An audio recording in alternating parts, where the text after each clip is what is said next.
We have someone joining us.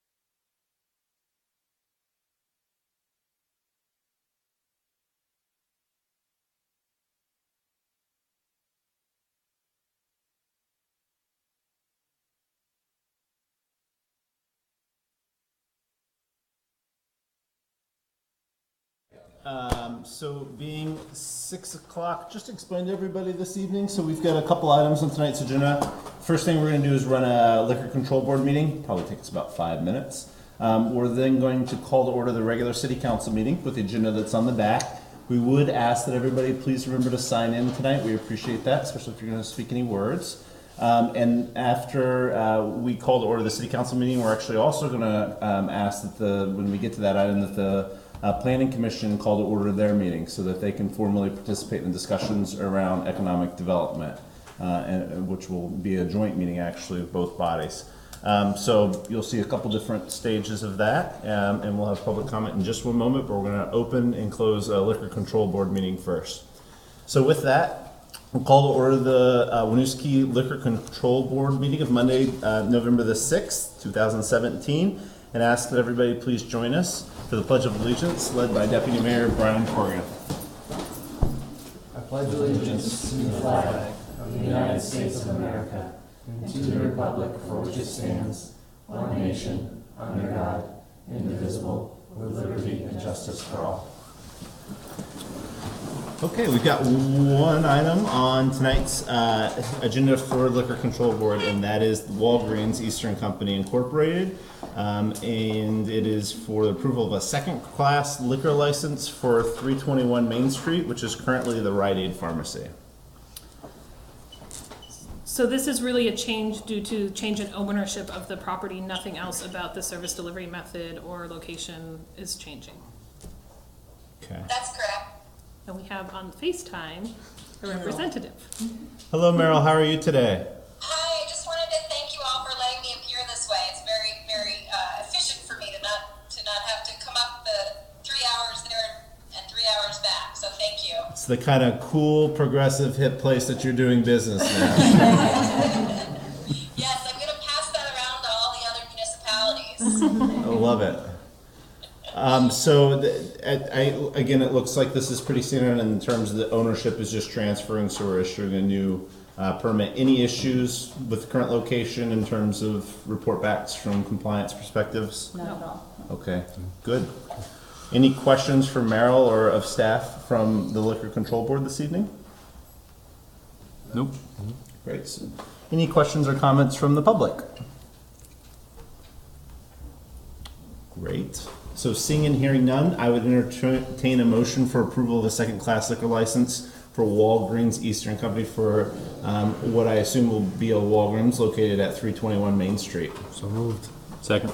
Motion by Brian Corrigan, second by Brian Sweeney for the discussion. Seeing and hearing none, all those in favor, please say aye. Aye. And those opposed, motion carries and the license is granted. Was that the easiest hearing you've ever attended or what? That was so easy, guys. Thank you. Thank you. Thank you. Welcome to the town. Have a great day. All right, thank you. Bye. Thanks, Darrell. And with that, I would entertain a motion for adjournment of the Liquor Control Board. So moved. Motion by Nicole, second by Eric. Any further discussion? Hearing seeing none, all those in favor, please say aye. Aye. And those opposed, motion carries. We're a city, buddy. What's that? We're a city. Yeah, well, it's like welcome to town versus welcome to the city. Well, you said that. Yeah. We're the city. Wow. I don't know if I'll sit next to this all night.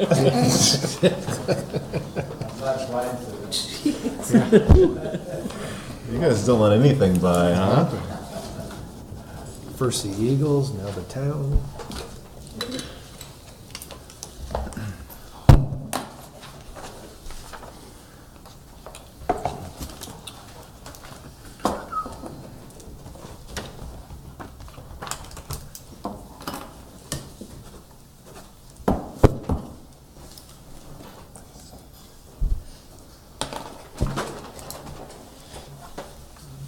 Thank you.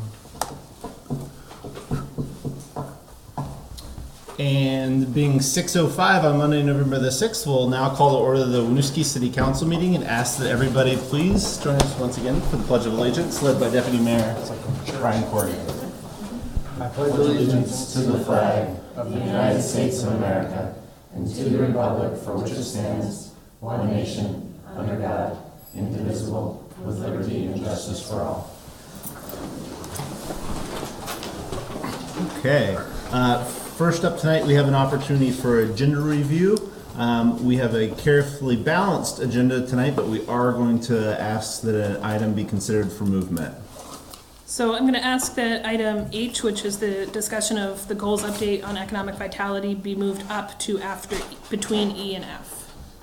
Okay. So item H, which is discussion on goal update, will now become item E.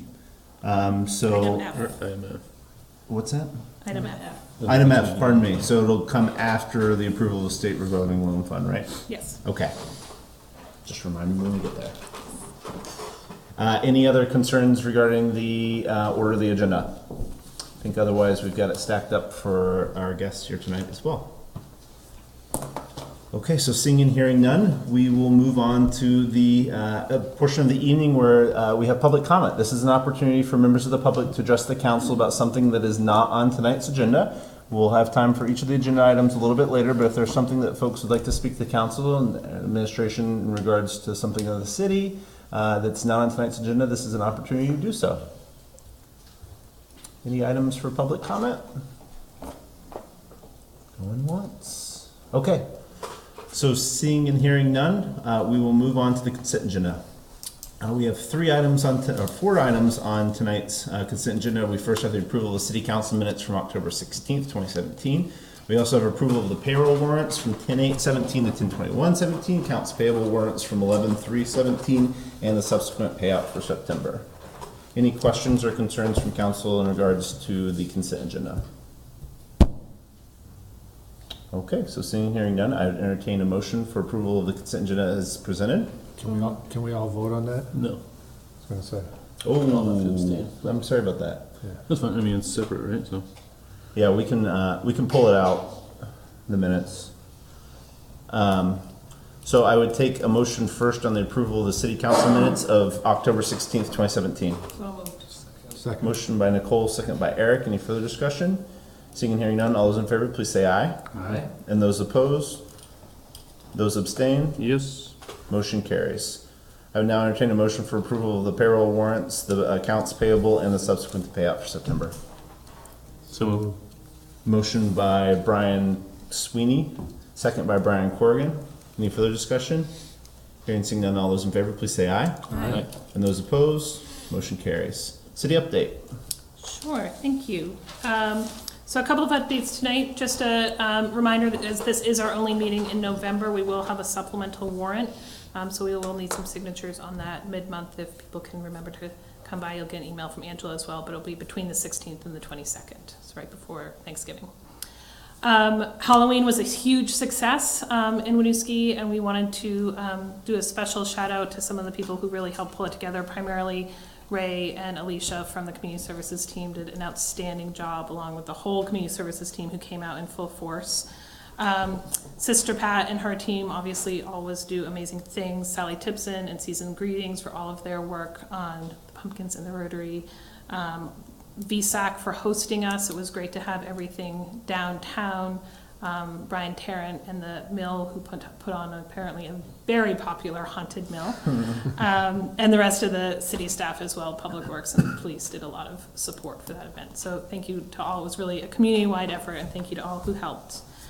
I want to give you an update that the Montpelier Police Department, as well as auxiliary other city staff, most of the male persuasion are participating in No Shave November to support the 919 Foundation, which is a foundation stood up by... Turn the M upside down. The Montpelier Police. Oh, that's the first time I think I've done that in a public meeting. It's okay, we just want to catch it and then not like The Winooski, thank you for calling that out. the 919 Foundation, which Lieutenant Cram has set up as a memorial to fund children going to Camp Tecumseh. So the No Shave November will go to support that effort. So check out our police officers as they go through the month. You probably got some public media today about winter starting and Nixle alerts. So remember that winter season is upon us. If you want notifications about winter parking bans, please sign up for Nixle, and remember that there is a permanent winter parking ban in downtown Winooski always. We are putting up some new signage to reflect that, so hopefully that will be a bit clearer this winter. Quick update on hiring. The DPW director position closes on Friday. If anyone else is interested, please get your applications in. We have been able to do some equipment operator hiring, so we have an EO1 that started last week and an EO2 that starts next week, or this coming on November 9th, and then one other that we're interviewing. So that's great. We are starting to see some applications pick up as a result of that change in salary posting. And then we have a bunch of other city updates that are exciting that are on your agenda, so I will hold off on that. Finally, do we want to thank the staff and Angela. We are full speed into FY19 budget planning, and we'll be doing a lot of work on that in the next couple of weeks. So be prepared for December 4th. It's going to be really exciting. Brace yourself. Thank you for catching my Montpelier. That's okay. So you see the M get turned over to the W. That's the sign. Okay, time for council reports. Start down on this side this time? Yeah, absolutely. So the Public Safety Commission met recently and were presented with the public safety budgets. So there was a really good discussion around those budgets, and at the end of that discussion, the commission did move to support those budgets as they will come to be presented to us on council. There was a lot of discussion that my understanding historically was discussion that occurred last year as well, just in regards to some commission members' thoughts around both police staffing and fire department assets. And so in addition to advocating for the budget, members of the commission did also decide to move forward in passing along some of those thoughts to the council. So I'm sure as we move into the budget process, we'll see whatever form they decide to take to pass along to us. One of the things that did also come out of that meeting is likely individual members of the commission may be reaching out to, as community members, advocate for some of those thoughts that they have along those issues. So you might be hearing from them. And then unrelated to the commission, but related to public safety, the Attorney General's office, alongside a group of stakeholders, advocates, the training council, the state police, just a large group of stakeholders have been meeting to make those changes that we've been hearing about to the state's fair and impartial policing policy. They're having a meeting tomorrow to hash out some of those details as they move pretty quickly towards getting the new policy out there. I'm hoping to be at all of the meeting tomorrow, but I'll at least be at a portion of it down in Montpelier and can give you all an update on what was discussed as when we come back. Great, thank you. Mr. Sweeney? The WCP had their retreat. We had Heather and Ray were there. Ray helped facilitate kind of a visioning process like he did with us for a vision statement. So the WCP is working on that. The WCP is now also officially known as Downtown Winooski. They dropped the WCP and just went with what people know them as, Downtown Winooski, which I think was their original name anyway, Downtown Winooski Incorporated, DWI. They dropped the I. So yeah, it was a productive retreat, and hopefully more to come from them soon. Awesome. Planning Commission you're going to get plenty of tonight, so we'll talk about that. We held another, since our last meeting, Housing Commission meeting that went really well. I think the group's really getting engaged now in the material and starting to give a lot of feedback and taking direction, not just absorbing tons and tons of information that Heather's prepared, which is always amazing, but they're really starting to ask some thoughtful questions. You can see start to formulate what I think is going to be the the outline of what we're going to get for recommendations from them. So, and I won't dive into what the content of the conversations has looked like, but I think it's probably pretty predictable what some of the data has led them to sort of change in terms of what their perceptions may have been coming into the conversation. And that's, you know, where the affordability in the community lies and where the needs for different types of housing have been. So it's been a fascinating maturation process for a commission that's got a really short deadline to do some work to see them evolve. Airport, we remain engaged, meeting with Burlington and South Burlington tomorrow afternoon in regards to governance issues. So we continue to stay very engaged with that, and we've met with some airport commissioners as well. So that's been coming along, and we're still very hopeful that the city of Burlington will take lead on having a conversation around regional governance. But that continues to be a big focus for our time. Nicole and I met with the treasurer and have started kind of peeling back layers of that task. We're meeting with staff next to go through what the administrative needs are here from the treasurer position. I think it's been a good start to the conversation. We've gone back to the roots of the charter and also looked at the position description we created initially. So that's going well. And I want to thank the Historical Society for having me yesterday. Great engagement from the Senior Center and Historical Society folks around a number of issues. It was great to get that kind of feedback. And I just want to take this time to plug the folks that we don't have another meeting this month. When we come back in December, we're going to be full run on budget stuff. So if you've got items that you've got in your mind or questions that you've got about our budgeting process or the way the city runs or what services we're providing, this is a really good, any time of year is a great time to bring it up, but this is a really good time of year to bring it up because this is when we decide how the money's going to be spent and what the investment looks like for the next year. So that kicks off what for us is really a full 2 months of very intensive focus on budgeting. So just want to encourage folks to continue to watch. We'll have a schedule out so you can see which areas of the city government will be covered when and when budget proposals will be coming forward. So lots of great work to be done. Hope folks in the community stay involved and engaged. Public Works meeting got moved again, right? Or Got moved to next, Got moved to from next. this coming Thursday to the following Thursday. right, to the following Thursday, so there's nothing to report out on that other than interviews that are going on for the public Works manager. So in addition to meeting with staff and the treasurer, to move that process along, Jesse and I touched base in my role as administrative liaison to talk about her plan and thinking for presenting the budget discussion to council and some thinking around fund balance and how to keep that a separate conversation. So that was a good conversation. I'm really looking forward to December 4th and the big reveal of the budget book. Really appreciate the thought that's going into making that a really productive conversation. Do want to thank the folks at the Senior Center for inviting me to come down and meet with folks a couple weeks ago. It turned into a lively discussion of my day job, actually, education issues.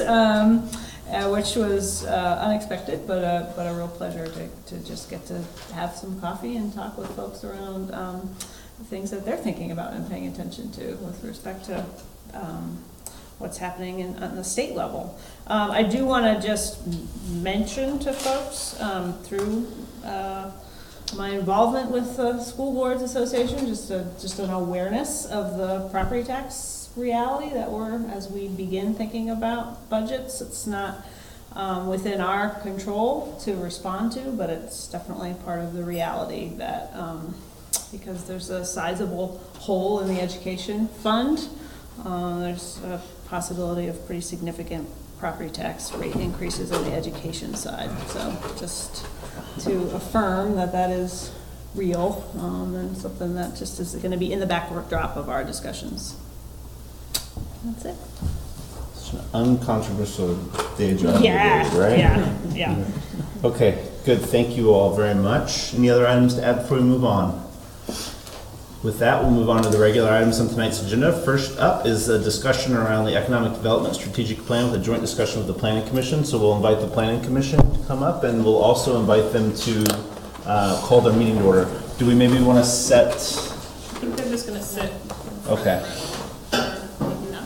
Okay, just set Yeah, please. Make yourselves at home.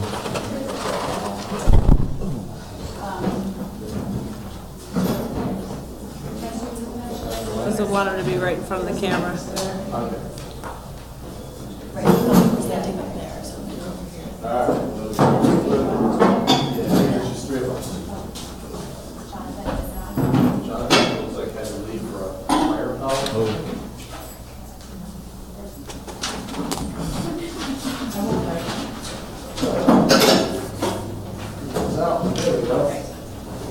So I'm going to call the meeting of the Planning Commission to order, and thank you to the council for inviting us here for this joint discussion. Excited to have you. And we're excited to be here. So I'll turn it over to you, Heather. So the planning process for the economic development component of the master plan has been underway since March of this year. Using municipal planning grant funds, the city hired Camoin Associates to facilitate a planning process to create an economic development strategic plan for Winooski. The Planning Commission sits here as the steering team for the process, and they selected the consulting firm that we're using. A draft of the economic development plan recommendations will be presented tonight to both of you for your feedback and your input. So I would like to introduce Rachel Selsky and Alex Tranmer of Camoin Associates, who will run through their preliminary draft recommendations for us tonight. Exactly. We don't really know where to stand, but we'll figure it out. We're kind of in the round. And yeah, we'll come to stand here. Yeah, Is that cool? That's absolutely fine. All right. All right, great. And Mike, are you good? Do you need us to move anything around? Do you want a microphone in the middle? Yeah. Different mic. You got it? I can Cool. do this. Sorry. Okay. Yeah. Sorry. Yeah, Lisa. Yeah. You're Commissioner O'Brien. It's different. Wish I had a seat, but otherwise. All right, I'll get started while this is just heating up. So thank you, Heather, for the introduction, and the Planning Commission for being here to listen to us again, and to City Council as well for inviting us to present our findings, our preliminary findings tonight. Like Heather said, I'm Alex Schimmer. I'm the project manager for this process, and Rachel Selsky, my colleague, has been our strategy advisor throughout the process as well. And it's about 7 months to the day, actually, that we were here to kick off this process. So it's been a busy summer. I know it's been extra busy with the marketing study going on as well. So we appreciate everyone's time and effort into this process. Do the F and F8 thing.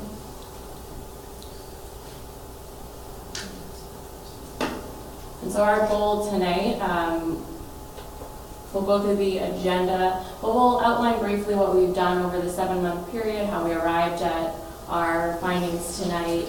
Rachel is going to go through, we've got 5 main goals for you that I believe you've got in the packet.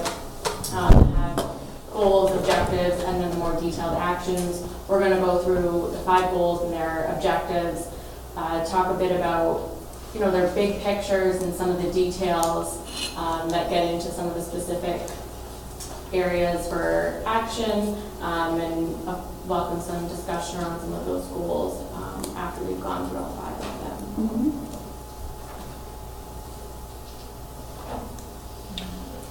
And just while that's warming up, just to remind folks in the crowd too, in terms of the work that's being done, the planning commissions are the stewards of the city's master plan. The master plan's up for renewal. In the past few iterations of the city's master plan, municipal plan can be used interchangeably. We've put a document forward that's been passable and has kind of kept things going, but to be honest with you, the community hasn't had the bandwidth to really invest in a number of years in making a plan that we think is really usable on a functional basis for steering our investments and prioritizing our work. So as part of this, we're adding what will be for really the first time an economic development portion of the plan, chapter of the plan. Previously, really the economic development chapter was focused on redevelopment of the downtown. So this is a great opportunity to take a more broader, holistic look at economic development and community in the city and have a chapter that specifically speaks to that. So we're excited to add this feather to that cap. As part of that process and building the collaborative plan, I'll just run through briefly the kind of the context and the foundation that went into the plan. We first began by looking at a lot of the planning that's already been done, the transportation master plan, the housing needs assessment, the Main Street corridor master plan. We know that there's been a lot that's been done, and we want to build on that and make sure that those goals are reinforced in our plan. We're not trying to reinvent the wheel here, so we want to build on some of those goals. From there, we went on to our own data analysis, so we did some quantitative and qualitative data collection, building a socio-demographic profile of the city, comparing that to Vermont and to the county. And I don't have to tell any of you here that Winooski is quite unique in terms of the county and in terms of its demographics towards the state, and that's where we start to figure out where the greatest opportunities in terms of economic development are. We also did a kind of physical assessment of the areas. We looked at housing stock, retail market, the office market, and a little bit of industrial as well, just to understand some of the physical constraints and opportunities. We also had the opportunity, Heather put together a really great community survey that was in person and online, and we were able to use this data for this plan as well. So we found out some of the in-demand services and retail that are in demand, and figure out how to work those into some of the economic development planning as well. From there, we kind of distilled all of our data collection into these key opportunities and challenges, and that's what really helped drove our community engagement session in September. And from there, it's been strategy development with Heather, Jesse, and Paul working to refine and really make sure that this plan sets you guys up for success in terms of its organizational capacity, and in terms of the specificity towards what can be done over a certain time frame. So that's the plan that we have built. Apologies, we had it set and running earlier, but possibly far too early. So I think it has shut down since. If anybody has the I think skill, so, just like turning on and off the projector. That's what my IT guy, that's the first thing, anytime I call my IT guy, have you tried turning it off and on? That's Clear connection.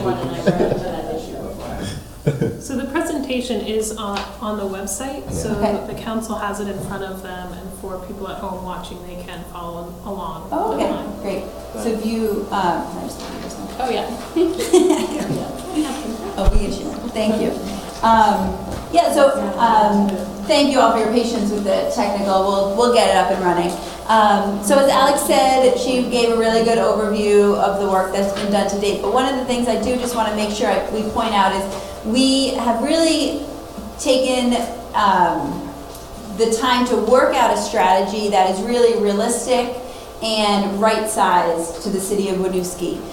So we've really focused on what resources are there available, what can the city do and the city staff and the various volunteers and commissions do that will really have an impact. So we've looked over probably about a 5-year time period that will set the city up to have a real tangible impact. And so we've offered not only goals and strategies, but also really specific action items that will hopefully guide Heather and her colleagues and volunteers in the right direction in things that they can actually do. And so just to kind of reiterate what Alex said, so we did the review of prior materials, we reviewed existing economic conditions here in the city of Winooski.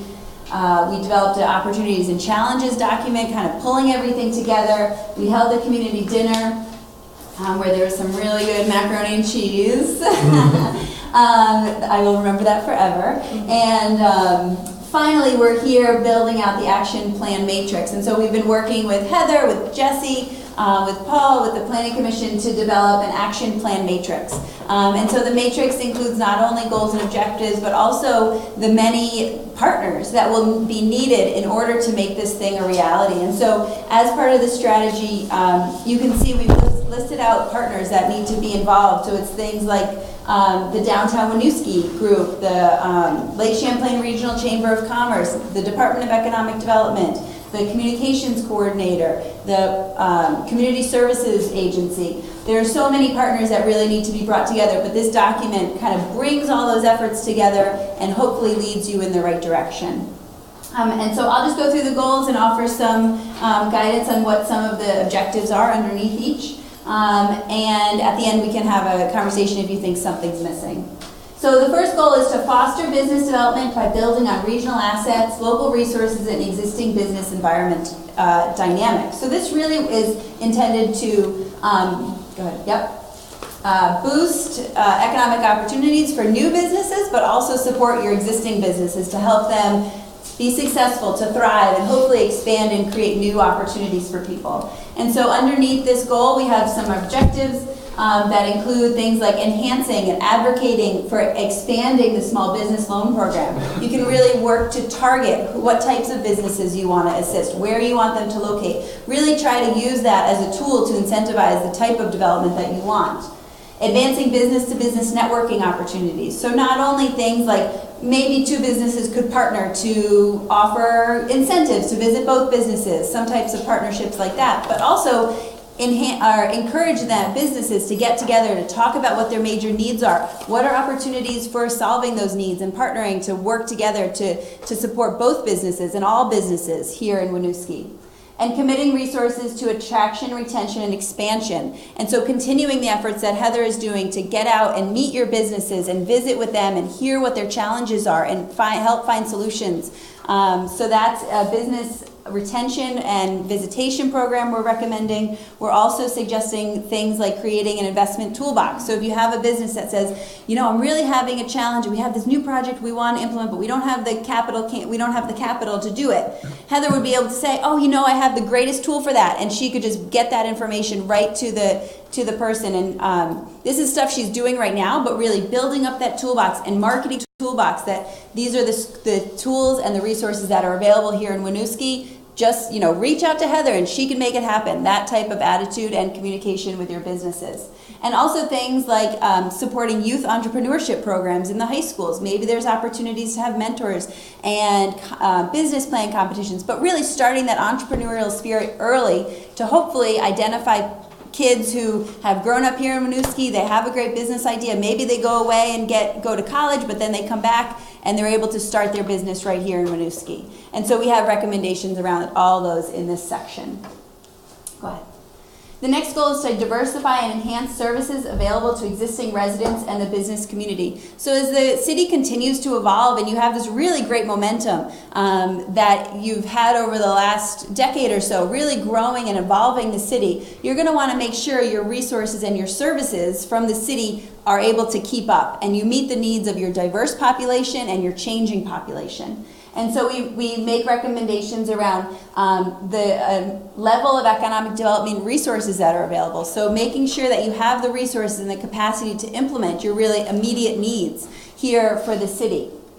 Establishing clear communication around economic development inquiries. So if someone were to think about starting a business or doing a development, would they know who to reach out to? Is it clear? Is it outlined on the website? And a lot of this information is available, but making sure that continues with a clear website, clear pathway of how projects come in the door and who do they need to talk to. So really having that smooth so you don't lose anyone in red tape or in delayed. But we have heard, and I just want to give a shout out, that it's really great doing business in the city of Winooski. We ask businesses during our focus groups and our interviews, how is it doing business with the city? Do you have any holdups? Is there delays? And we heard time and time again that it was pretty smooth working here in the city of Winooski. So that's a shout out to the staff here. And I think that's a shout out to the size and the commitment of the staff as well.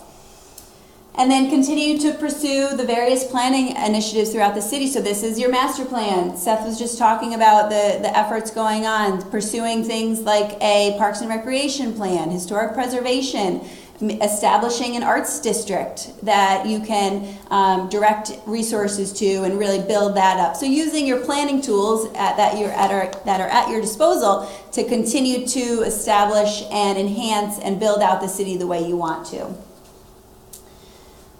Yep. So goal 3 is maintain, manage, and reinvigorate the city's built and natural environment. You have a great city here, really good bones, fantastic natural resources with the river and the trails. And so continuing to maintain that and enhance it throughout time will make it continue to be a great place to live and be attractive to a lot of people who want the access to kind of the downtown nightlife, but also easy access to the river and the natural resources. And so we offer recommendations around priority of multimodal infrastructure improvements, making sure it's a safe place to walk, making sure it's a place people want to walk and they can bike and they can do all the things they want to do safely. And so making sure there's priorities around making investments in a variety of infrastructure improvements.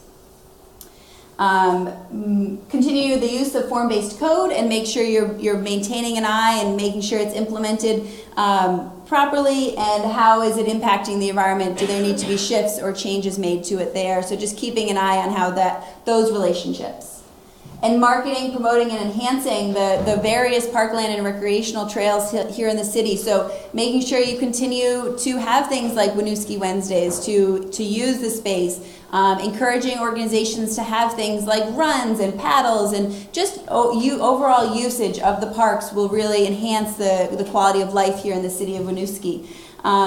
And making sure that the open space is meeting the needs of your various constituents and residents. So spaces for young families, spaces for older adults, active and passive recreation options for the whole spectrum. And so we make recommendations about how to guide that type of growth to really enhance quality of life here in the city. Continuing on the kind of theme of quality of life, so support initiatives that enhance residents' quality of life, health, accessibility, equity. And so here we focus on recommendations around housing, so making sure there's adequate housing for the whole spectrum of housing needs, from including some continuing to see the market rate types of units to bring in and be able to serve some of the growing tech jobs or higher paying jobs that are in the region, make Winooski a place that people, if they want to live here, they can find the type of housing that they want. So the whole spectrum of housing options. Also, open conversations among residents about ongoing projects, events, and neighborhood identity. The city of Winooski has really fantastic identity, and it's unique, and the diversity amongst the city is really unique here in Vermont, in the Northeast, and in the United States. And so encouraging each neighborhood to really build out that identity, build out that neighborhood spirit through things like maybe a neighborhood wants to do a block party. You could give micro grants to communities to host a block party and really build that community and that neighborhood spirit. You could host different types of events throughout the city in conjunction with Winooski Wednesdays. That type of thing that just continues to build up that community spirit and make Winooski a place that people say, I love my neighbors. I got this great, I've really made roots here. I don't want to leave. I want to continue to have my family here. And goal 5 is targeting economic development resources towards high priority industries that demonstrate regional and local employment opportunities. So through our market analysis and economic base analysis, we were able to identify 3 particular industries or sectors that we feel are particularly strong here in the city of Winooski and regionally, and that we offered recommendations around how to really support those industries in growing and expanding and creating jobs. And those 3 industries include entertainment and hospitality, regional growth and technology-based business, and then also really building on the history of Winooski and the manufacturing history of Winooski for things like small batch and specialized manufacturing. And so around entertainment, we want to create a situation where Winooski is a great place that people know of. They want to go for their nightlife. They come here and they say, you know, those hospitality workers here in the city of Winooski were top notch. And so what you need to do there is you can create programs. You could create workforce development programs to be able to differentiate yourselves around your hospitality sector and your nightlife. And so just being able to offer just a little bit different of a service and so that people want to come back and they know what they're getting here in the city of Winooski. And so there's workforce development programs around that you could implement and partner with. Also, as part of the community survey, it was identified for particular types of businesses or services that residents want here. So going back to that community survey and identifying what those particular retail sectors are or food providers. And you could look regionally and say, is there already an established business that might be looking to open another location? And would they be a good fit for Winooski? And that could be an option for attraction rather than trying to get a brand new business to locate here. One that already has some roots in the area. So we offer recommendations around that.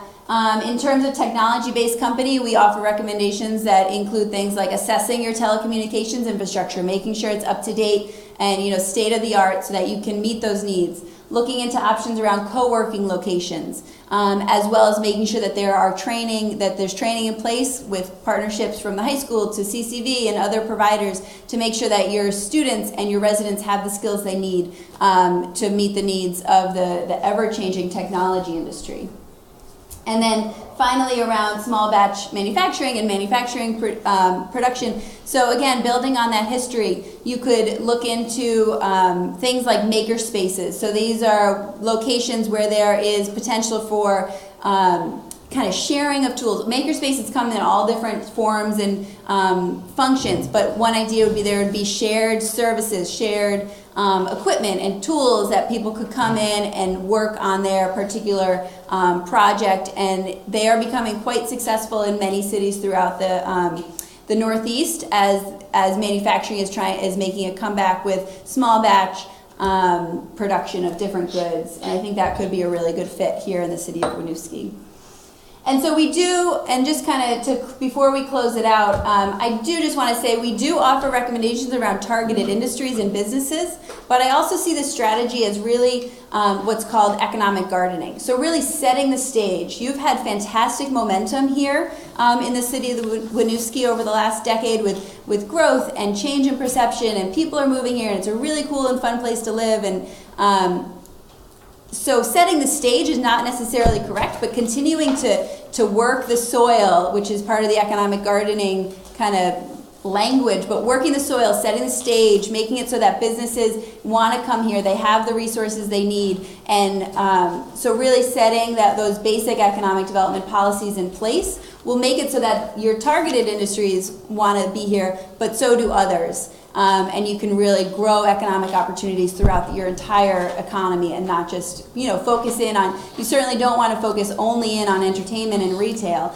but by setting the stage for entertainment and retail and making it a great place to live, you're going to see those other industries follow suit as well. And so we hope we've provided you with a strategy where you can kind of make your way through it and implement the things that are easy to do. Nothing's easy to do. Everything costs money. But, the easier things, those low-hanging fruits, continuing to do the things that Heather is already doing and make progress towards achieving those goals. And so that is the strategy that we've tried to provide you with here, and we are open to feedback from the Planning Commission as well as City Council and the public as well.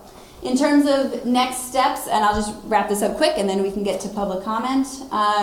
So next steps will be strategy refinement, so pulling in the feedback we've heard from Jesse, we've heard from Heather, and Paul, some feedback on the matrix, but we will refine it, and then provide the final document, and then comes the hard stuff, which is the implementation. And so those are the next steps for us. I would love to acknowledge Heather, who's been instrumental in this process. Jesse's been fantastic, the mayor, the Planning Commission and Council, and we had a lot of focus groups. We had people come to the community dinner, so really fantastic public participation in this planning process. So big shout out to everyone who's been involved. And that's it. That's awesome. Yeah. Thank you for all of your work. It's exciting, and Yeah. it's cool to see a reinforcement of some things we thought we knew, and some new things on there too, which is great. Awesome. So I think we'll open it up to general questions. I'm sure that there's folks. We'll start with council and planning commission first. Once you start first. Okay. I'll kick off a question. Yeah. Here's one that people bring up a lot. You, in your action items, you identified a couple retail spaces, but I guess I'm just kind of curious as to what that environment is like. Maybe not just in Winooski, but just in general right now, because that's something that's popped up a lot. We're a community where our redevelopment project created a lot of retail space. Yeah. And retail potential that frankly has not filled probably as quickly as people envisioned Yeah. at one point, but it is starting to pick up quite a bit. We're seeing infill in that area. But kind of curious as to what's going on in retail. Yeah, well, Alex can absolutely talk. She wrote a white paper on the subject of the disappearing retail in downtown, so maybe you're not the person to talk about it. Do you want me to start, or you go? You started. Okay, so absolutely retail is like way built out across the country, and you're right that it is starting to come back. It took a major decline. There was vacant retail all over the country. What needs to happen is, retail, old school retail is not doing as well. There needs to be something else. There needs to be a component of internet. There needs to be an experience. There needs to be that a lot of things going on with your variety of things to do. So the coffee shop and the retail and the nightlife and that critical mass needs to happen in order for retail to be there. Also residential being nearby. We've been doing research around transit-oriented development and what kind of goes in first. Is it retail? Is it residential? Is it commercial? When you want to see that mixed use, it's really never your retail, because retail needs that critical mass in order to sustain it. And so certainly retail is quite built out, but once you get that critical mass of people living there, people doing activities 24/7 type of a thing, then it can be sustainable. And you need to be doing something a little bit unique, which is hard to do, to differentiate yourself in a world of Amazon and a world of Walmart and Target coming soon, right? Apparently. Yeah. So yeah, you're right. You're hitting the nail on the head. That it's a challenge, but I think it's a good space for Winooski to be in, to do something like a little bit unique. The bird folk is I've been there every time I've come up here to check it out. I've bought something every single time. So that type of is a perfect thing. So it's a little bit different, a little bit artsy. It's a little bit funky. Yeah. I think that's a good fit. Cool. Yeah. Did you have anything to add, Alex? No, I was just I've called it, use the term like making it a sticky experience. Like you want to make people come to the area and stay for more than one reason, and that just talks to the building the critical mass. And people if they can get one item on Amazon, they're going to do it. So it's making the experience not only in the store, but in the whole kind of area, and building the quality of place, and just making the space people want to stay and play. So we certainly have the people, right? We have a 1.4 square miles and 7,000 people. So I think to me, it's what did you learn from discussions with people who live in Winooski about what they see the needs being in terms of the downtown or other economic opportunities in town? Yeah, so I don't have those off the top of my head. I do remember like a hardware store was one. There was a lot of still need for restaurants, like limited service restaurants, so kind of a place to just grab a sandwich and go. Hardware store, Grocery store. store for the services, and then the couple different types of quicker paced restaurants were like by far at the top of the list. And that came out of the community survey. And that is all detailed in the report.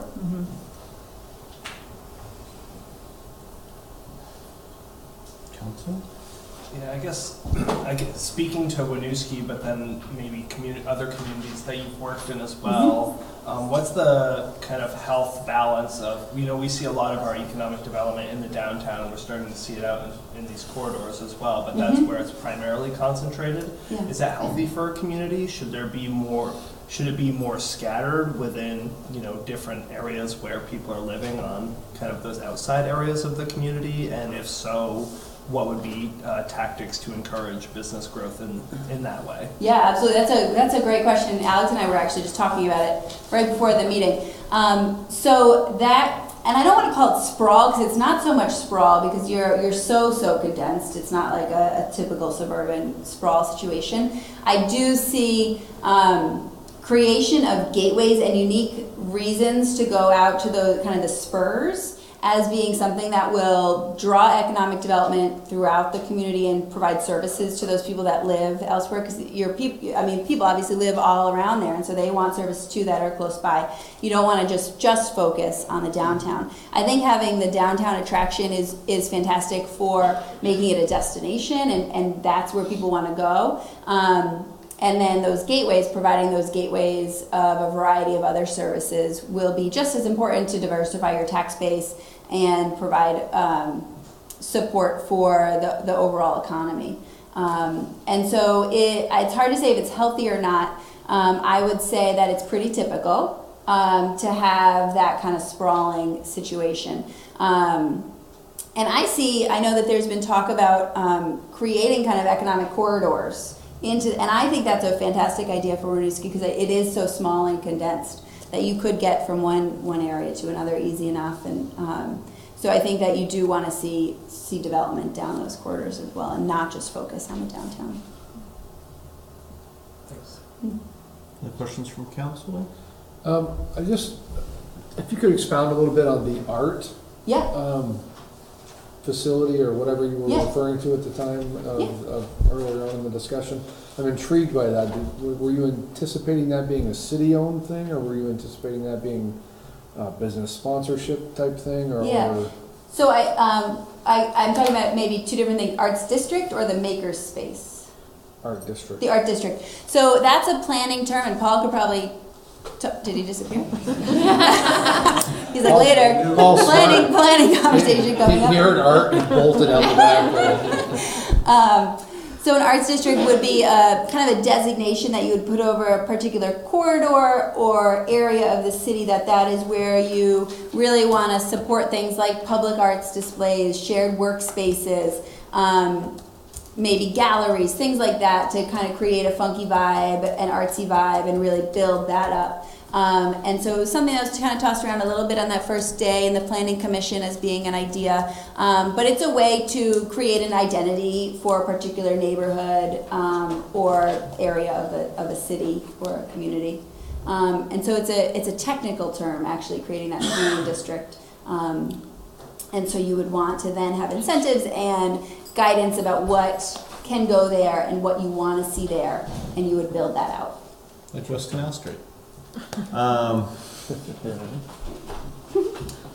was curious about goal 4 that talks about initiatives that enhance residents' quality of life, including health, accessibility, and equity, and what your thoughts are about what equity means, because I wasn't necessarily following in the more specific, in the more detailed chart. Yeah. Some of the actions. I wasn't clear the linkage between this recommended actions and equity. And equity, yeah, that's a really good. So I know that towards the, so in objective 3, we start talking a little bit about the broader community needs in terms of physical space and resources. So making sure that there are things, are there need for increased shelters, large community meeting space. We heard that through some of the New American populations. They would like for their types of the events that they like to hold, they could use a larger community meeting space that they could rent out, as well as age-friendly design. That's kind of more on the accessibility side, I suppose. And I don't know if we talk too much about other necessarily equity pieces. Sounds like the opportunities for all residents. And Yes. things that are accessible across the board. Yeah, I mean, I guess I was interested in statements around increasing housing for moderate income. Got my thing keeps flipping, sorry. Increasing housing for individuals in moderate high income jobs. holding a public forum to get feedback from the community to confirm demand for various housing types. I'm just interested in that linkage to the goal statement. Well, so quality of life, so access to, yeah, I guess there maybe needs to be some refinement there. I think we were thinking about quality of life and having access to different housing types within the city, and being able to find what you need for your family, and being able to stay here because you feel there's a high quality life, and maybe you need, but you don't have access to the housing you need. Okay. But we can work on that language. I would also, maybe you could share the detailed report write-up, because we read it with the Housing Commission members. Maybe you Yep, could. there is a specific housing piece that's a separate appendix, and that really speaks to the types of jobs that will be coming in and the fastest growing sectors of the demographics of the city. And that tends to be younger, higher income, and I'm not recalling all of it off the top of my head, but Alex, you wrote it. Do you have more that you can add to that? Yeah, it just speaks to the growth in the local and regional jobs in the region, and they're education-based, but also computer design, just technology related. And we just wanted to capitalize on this employment base that's growing, and Winooski is a attractive, kind of different place to be in Vermont. And in order to attract those people and those families, the housing stock needs to reflect the regional job growth that's occurring as well. So that's kind of built out. Yeah, I mean, there's just a tricky balance that has to occur with that goal and the goal to keep the community affordable and diverse. I think it's really interesting too, because one of the recommendations is opportunities to create workforce development, which I see as another way of tackling, like meeting the workforce needs of this growing area. To me, that's an area that is worth more of a focus instead of creating, attracting people who exist that are in this field. Why don't we ensure we have workforce development programs that train our Winooski residents to kind of elevate them into the positions that fit that need? Right. So I'd be interested if there were ideas around specific ways that, as a city, we can support workforce development. Yeah, absolutely. So workforce development is so connected with economic development, because you need to have the workers. So many employers all around the Northeast are saying, like, we have job openings, but we don't have anyone to fill them. We can't find X, Y, and Z. And so working with your employers to identify who those are, what are those positions, and then working with CCV, the high school, other training partners, to create training programs that then you can kind of put people in to get them through, and then connect with the local employers. And so we do, one of the recommendations we talk about is something called like a manufacturing meetup. And so making sure that those opportunities that exist in manufacturing in a variety of industries in current businesses here in Winooski are made clear to your students and your residents, so that they kind of see a pathway to employment. And so if they see that there's a number of machinist jobs available, okay, well then what does that require? What type of certification? Where do I get that certification? And so making those connections, offering those career pathways, is something that the city can get actively involved with, and a lot of cities do, if you needed something else to add to your plate. Yeah, I do. I mean, thank you, because I think that's rather than we need to get more people to come here, I'm interested in how the plan is going to emphasize how we're going to improve the quality of life and the opportunities for the people who live here already, who I think are our primary. I don't think we're in danger being located where we are in Chittenden County of suddenly becoming a community that people don't want to live. I just think over time, demographically, the growth in Vermont is in Chittenden County. So what we need to do is pay attention to how we're fostering that growth and opportunity for the people who live here. Yeah, and so that's a really good point, and we can add a little more language around what workforce development into that goal area for sure, and recommendations about what cities can do. Thanks. Yeah. Thank you, Nicole. I'm with you. Let's open up the planning commission. Yeah, so first, thank you both very much for this, and City Council for sharing this time with us. It's interesting, I think, to listen and hear a lot of the things that you're suggesting we've we're doing, Mm-hmm. which is nice to know that the city is maybe on the right path. And Eric, to your point, and, I was thinking, close to the camera. Yeah.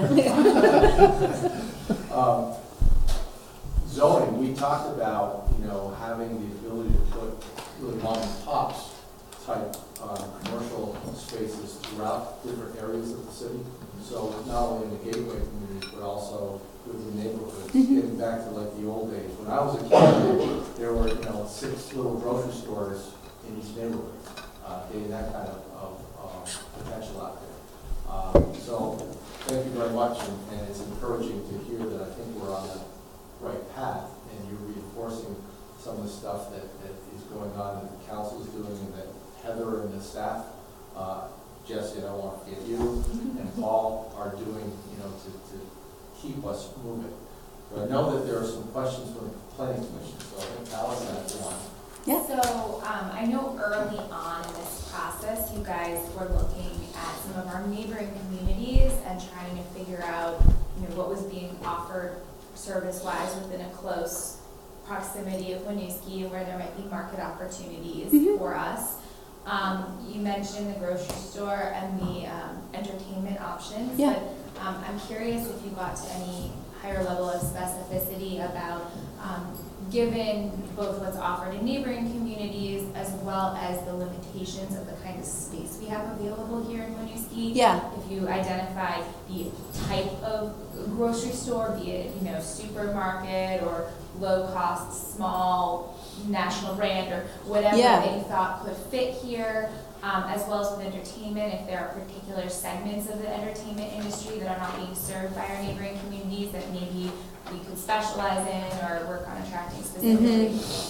So we didn't get into the specificity of like the type of grocery store that would be a good fit. That was based more on the retail leakage analysis as well as the community survey to look at what people are saying that they need. And so we didn't necessarily get into that level of detail. I think through the focus groups and the conversations, it sounds like there was, that's more of like a demand, a market supply side situation. We're trying to identify what business would want to attract here, locate here.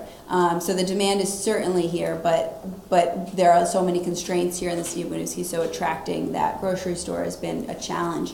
And so finding some other alternative or scale or product would be the key. And so we didn't get into that specifically.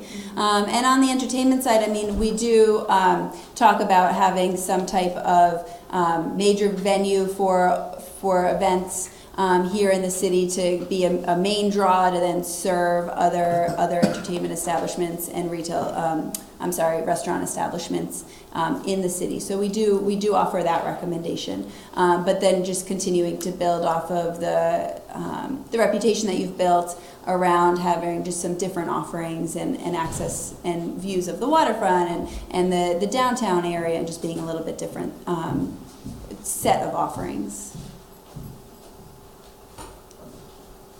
I don't really have anything that hasn't already been discussed. Okay. If you think of anything, I'm sure you can pass it along. Yeah.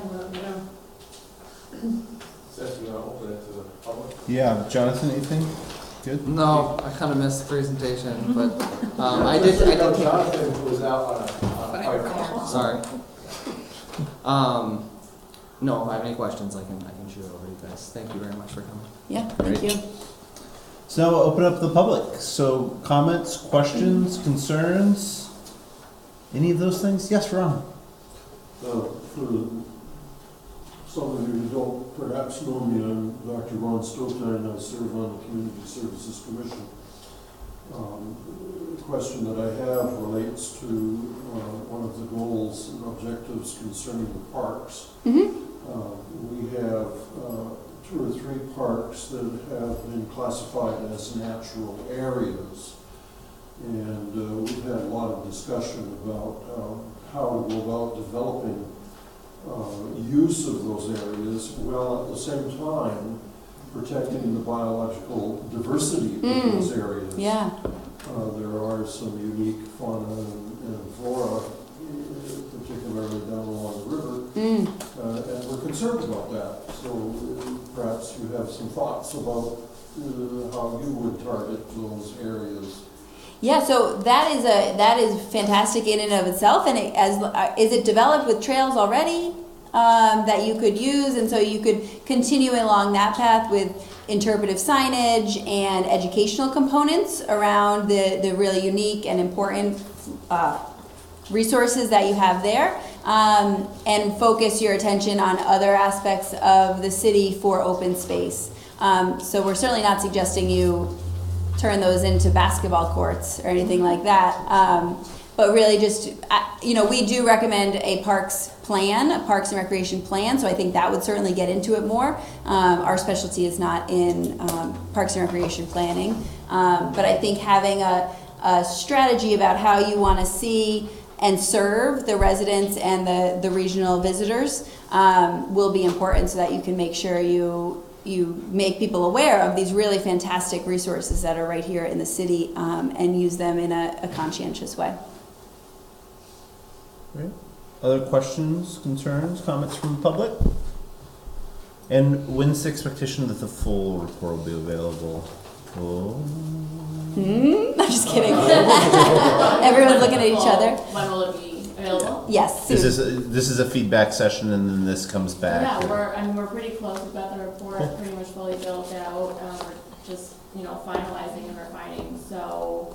So we'll get it to Heather within the next couple weeks, but then when it's done is up to, I would say, Heather and Jesse. Okay. Is that reasonable answer? Just mapping next steps. Okay. Yeah, so our intention, when we were mapping out this timeline in the spring and summer, was to have these initial recommendations to you in advance of the budget discussions, because there are some items here that have budget implications. Yeah. So we wanted you to at least have seen the initial comments or the initial framework and had an opportunity to weigh in.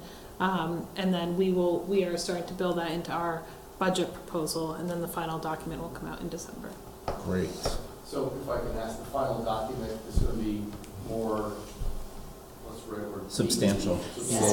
Yeah, so the action plan matrix, we provide it to Heather in actually Excel format, so she can go into it. It's a living document. She can check off, you can add a status column, like in progress, whatever. So that's what this is. It's supposed to be like, this is your go-to. This should be crinkled up and earmarked and scribbled on.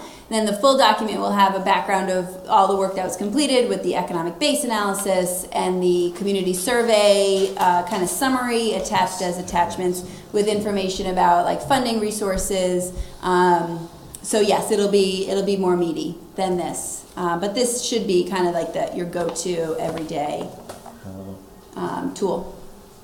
But in the next steps of implementation, do you make recommendations for implementation for each of the action items in there, or is that more up to staff? That's more up to staff. So they do have things like priority level or a time frame for action is in there. And the actions really should be your implementation steps. They should be there to say like, okay, we're gonna do the first action here in order to do our objectives. So hopefully it's getting there towards detail enough for implementation.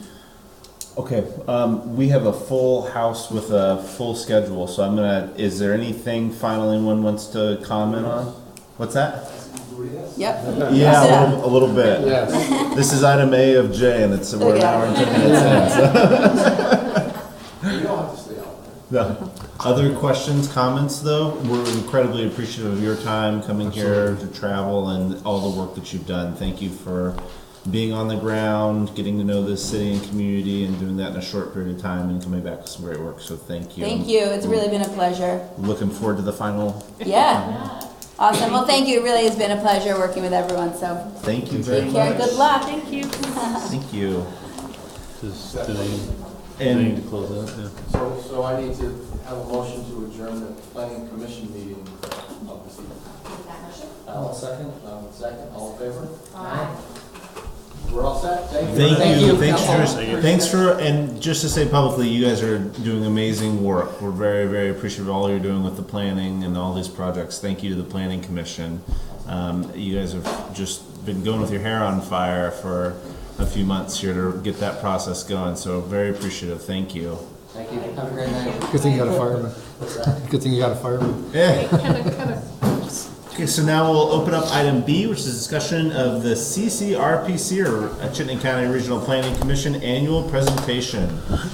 So, Mike's staying. He's not going anywhere, he's staying. So my understanding is Charlie Baker, the Executive Director of CCRPC, had another conflict tonight. So we have Elaine here, and obviously Mike Yes. O'Brien is our rep. He really sent me his regrets. He was here for half an hour, but then he was just, he's double booked tonight. Oh, that's okay. So again, in advance of the FY19 budget, our key community partners who are allocated direct funds want an opportunity to come in and speak with you. All right, so great. So I'm going to keep it brief. I see that your agenda is very long. So just basically, just a few little things. My name is Eleni Churchill. I'm a transportation program manager with the CCRPC. As most of you know, the CCRPC basically was created back in 1966, I believe. We celebrated our 50th anniversary last year. And that was created by the municipalities of Chittenden County, and our mission is to be our primary kind of forum for policy, planning, and economic development, and we do that with partnership with our communities and all our other partners, state, local, and federal. We're governed by a board, 29-member board, and I know. And we have representatives from each municipality, and we are very fortunate, and I believe Winooski is very fortunate to have Mike O'Brien as the representative for many years now. And he's now. Stuck with me. No, we're not stuck. We're very happy, Mike. And he is now the vice chair of the board. Yeah. No, I was just going to say, you talked about Please. the RPC, but there was a merger of the RPC and the MPO a couple right. years ago. And the MPO was the transportation planner in the county. So now RPC does transportation and land use. Right. So now the CCRPC is acting as the sole MPO in the state, which is wonderful because we get federal funding to do transportation planning in the county. And we just look to you every year for ideas about projects that we can help our municipalities. So that's a great collaboration and partnership we have with our communities. I believe that you received kind of the annual report, so you have it in front of you. I don't know how you want me. Do you want me to just basically touch upon some of the projects that we are interested? I'm going to focus on transportation only because that is very near and dear to my heart.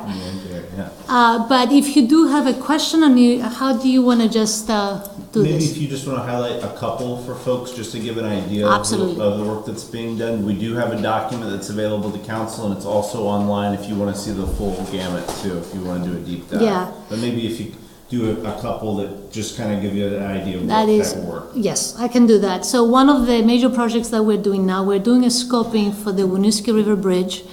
And it's a needed project. We heard about. I mean, that bridge is a 90-year-old bridge, has some issues. Functionally is obsolete, even though that is not a proper term anymore. But it does not have proper bike and pedestrian facilities, even though the sidewalks are there. They are narrow. They are high.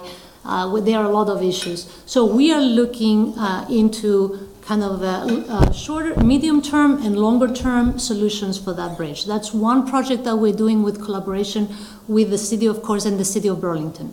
So, and as well as V-Trans. V-Trans is sitting with us as a partner on this project. We'll be happy to come back and give you more details in the future when we have some alternatives, preliminary alternatives, so we can get your feedback back and tell us where. So we're also going to have a very extensive public process. We're going to be letting you know. You're very welcome to come to give your feedback then.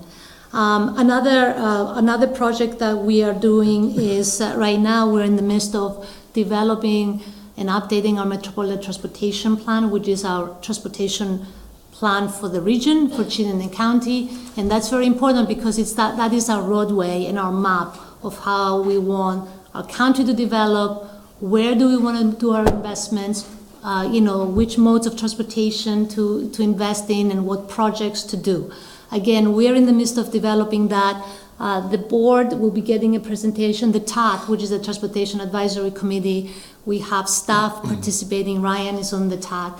We'll be seeing the first MTP scenario tomorrow. The executive committee has seen it already, and you provided some comments, and we're going to have a presentation to the board. And that's an important, very important plan that is going to come back to you. We're going to have a very long public outreach and public hearing process starting in January.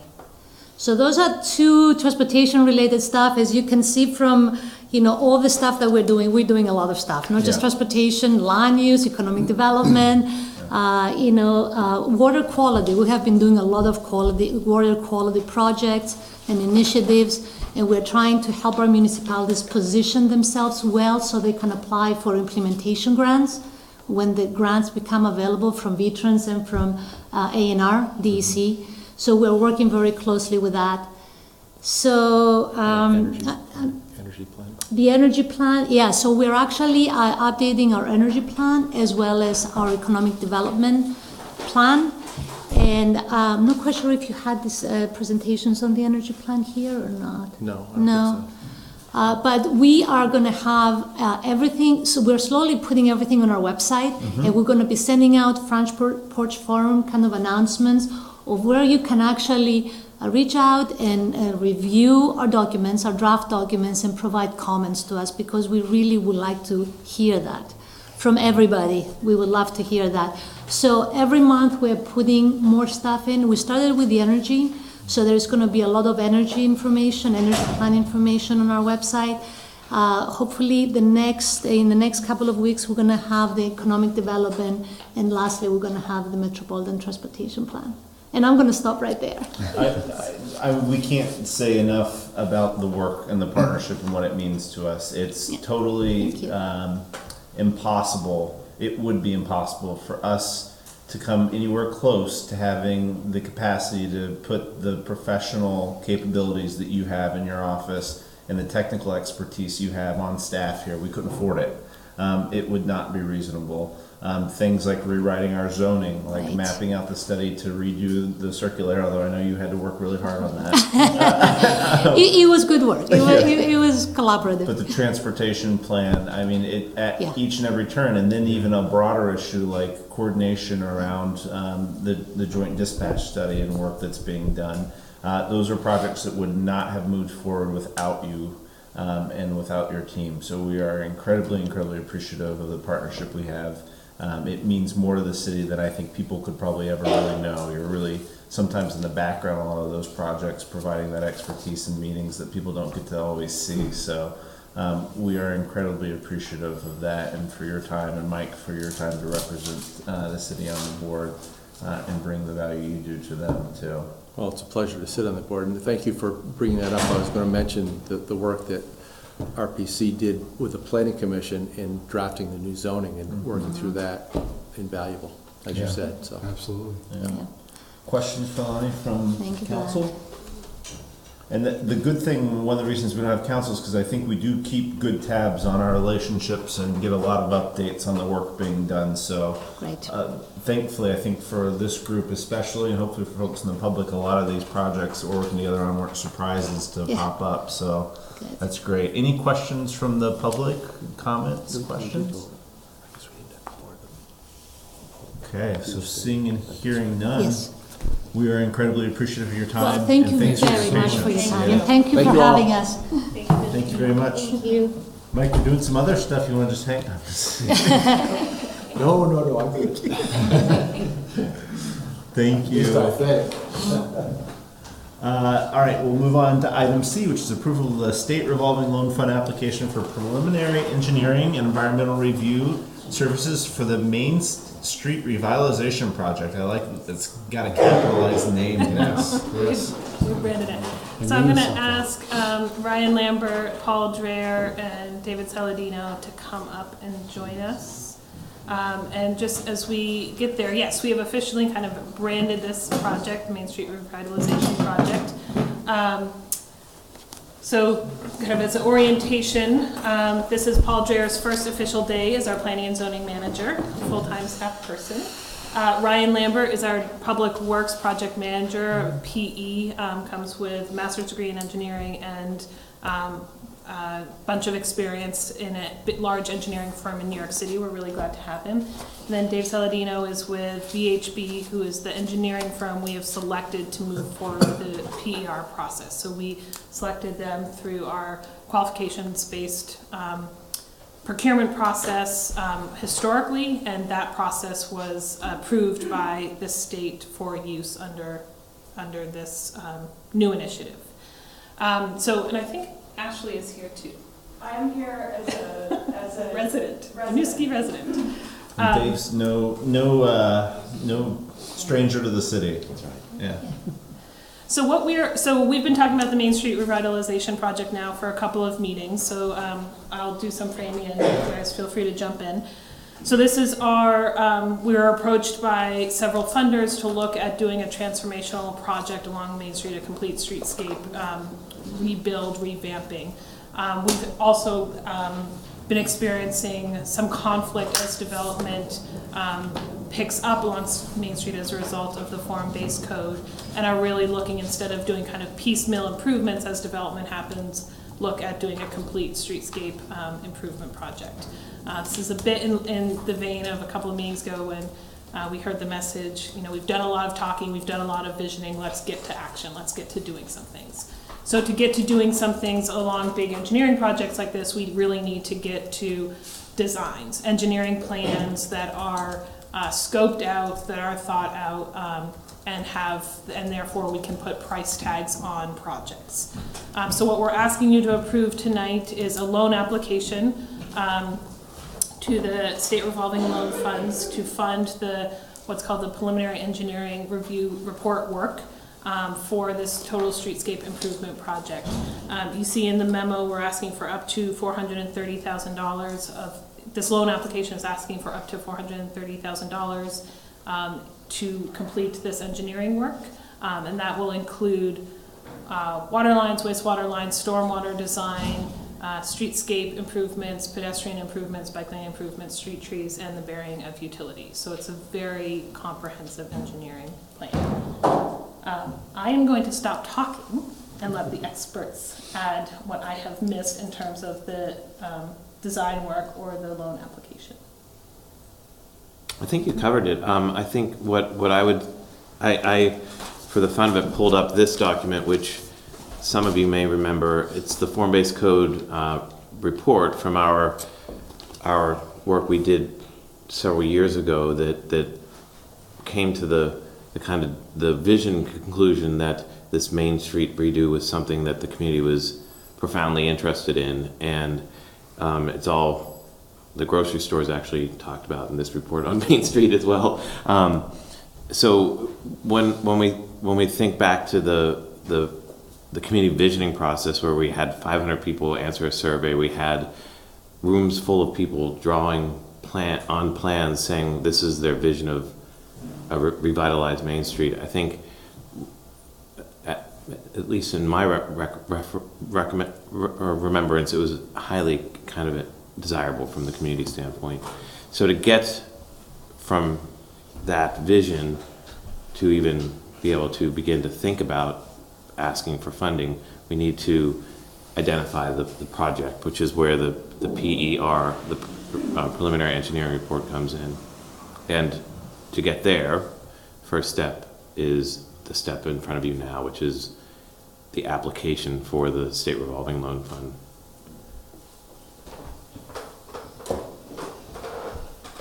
Okay, so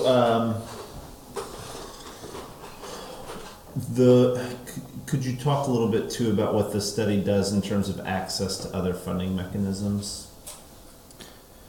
Well, when we have identified that the goal of this PER is to identify the scope and the scale of the work, and at which point we would be using that as a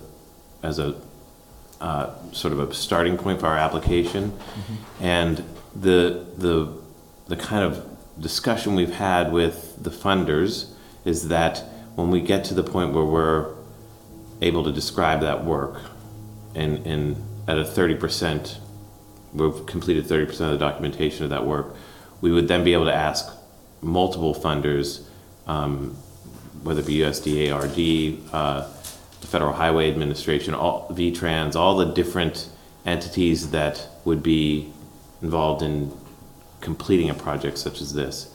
So, Dave, do you have any?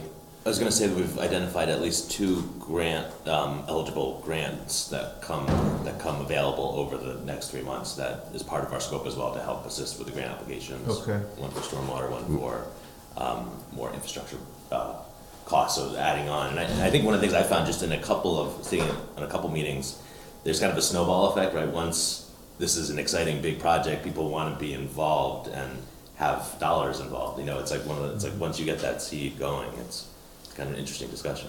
Right, and I think the real exciting outcome of this PER is not only the ability to go to these 2 grant funders or 3 grant funders that we've identified, but to have that plan on the shelf that's ready to go. So as funding opportunities present themselves, we don't have to say, oh, that's great, let us do the engineering to see if we can use that funding for this work. That plan then is there, is ready to go, is operational, and we can go directly into applying for those funds. We know that all big transformational projects like this in the state require multiple funding sources for achievement, and we fully anticipate that that's the case on this project. We can't start applying for those dollars until we know what the breakout is between, you know, the stormwater work's going to cost this, the water is going to cost this, the wastewater is going to cost this, the street trees are going to cost this, until David's team kind of puts together those engineering plans and those associated costs. We don't have the foundation to go to our funders for those grant requests. Mm-hmm. And just to be clear, this isn't to draw another picture, right? It's to really get into the guts and absolutely, yeah. I mean, gory details. The pictures have been drawn at this point, right. And we are not, in a substantial way, revisiting that visioning portion of the work. That work was done, and we are taking this document and using it as the basis for our design recommendations to VHB. So the questions about what that streetscape looks like are not being revisited in a way that would send us backwards, I think. And to be clear, this would be required by the funders. This is not an optional activity of additional preparation. It's required to access funds that presumably, if there's grants involved, means that it pays for itself, hopefully several times over, correct? Correct. The scope of work essentially follows the outline that's provided for those funding sources. So it aligns one for one. Great. I just have a question about the timing or the time frame involved. So it's funding for the preliminary engineering and review. But in the memo, it says consultant is also moving forward with several critical path items, including a survey and a general desk study. I'm not sure what those are or how they connect with this loan application. Is it work that is happening that could be then funded through this loan, and what's that work and how does it all fit together in terms of a general plan and time frame? So we are asking the State Revolving Loan Fund to reimburse for the entire amount of the work. The survey, we do not have a survey of Main Street. We do not have a good engineering plan of where the property lines are, of where our water lines are, of where the municipal assets are. Mm-hmm. That is work that is we must have to maintain our infrastructure moving forward, regardless of this work. We have identified 2 alternative funding sources, one within the city's CIP and one actually through CCRPC, that if we are not fully reimbursed for the up to $430,000 through the state, if we are not fully eligible for the SRF funds to cover that, we do have 2 alternative funding sources in mind that we could call on if we need to do that work. But surveys are on the ground work. It is much harder to do them once the snow flies. So given the time frame associated with the federal grant opportunity, we really felt the need to move that as quickly as possible in the hopes of getting that work done in November in order to do the full engineering work over the course of the winter. So this project, when would you find out whether or not we received the loan? I mean, Within 30 days of our application. okay. And so then the work would proceed through the winter and spring and then be concluded by the spring? Is that the goal? Yes. Okay. Thank you. Other questions, concerns, comments? Likes or dislikes? No. Okay, I'm going to turn it public. Any questions, concerns? Just want to ask about in regards to this? And then I think the other piece that's clear in this is the first step of it. It's giving staff the authorization to go out and apply. It is not acceptance of the loan. And something we would cover in the next meeting, for example, would be terms, having a full understanding of the financial impact from an overall perspective. So that's kind of next step, but this gets the ball rolling, lets them get to the point where we're set up for it. So I know you guys two are pushing this to try to stay in line with maybe potential bond opportunities in the future, and moving that forward with doing a lot of work around the pool too. So that's one of the reasons why this is coming forward at this speed and with that urgency too. Any other comments or questions for the council? Okay, so seeing and hearing none, I would entertain a motion for approval for an application for the State Revolving Loan Fund regarding engineering environmental review for the Main Street Revitalization Project. So moved. Second. Motion by Brian Corrigan, second by Nicole. Any further discussion? Hearing, seeing none, all those in favor, please say aye. Aye. And those opposed, motion carries. Thank you very much. Thank you. Thank you. Thank you. Brian, first visit, how was it? You're going to see him in a few minutes again. All right. Don't have to talk so much next time, huh? That's right. Okay, so now we'll move on to item D, which is a hearing in relation to the Marathon Health Personal Property Tax Appeal.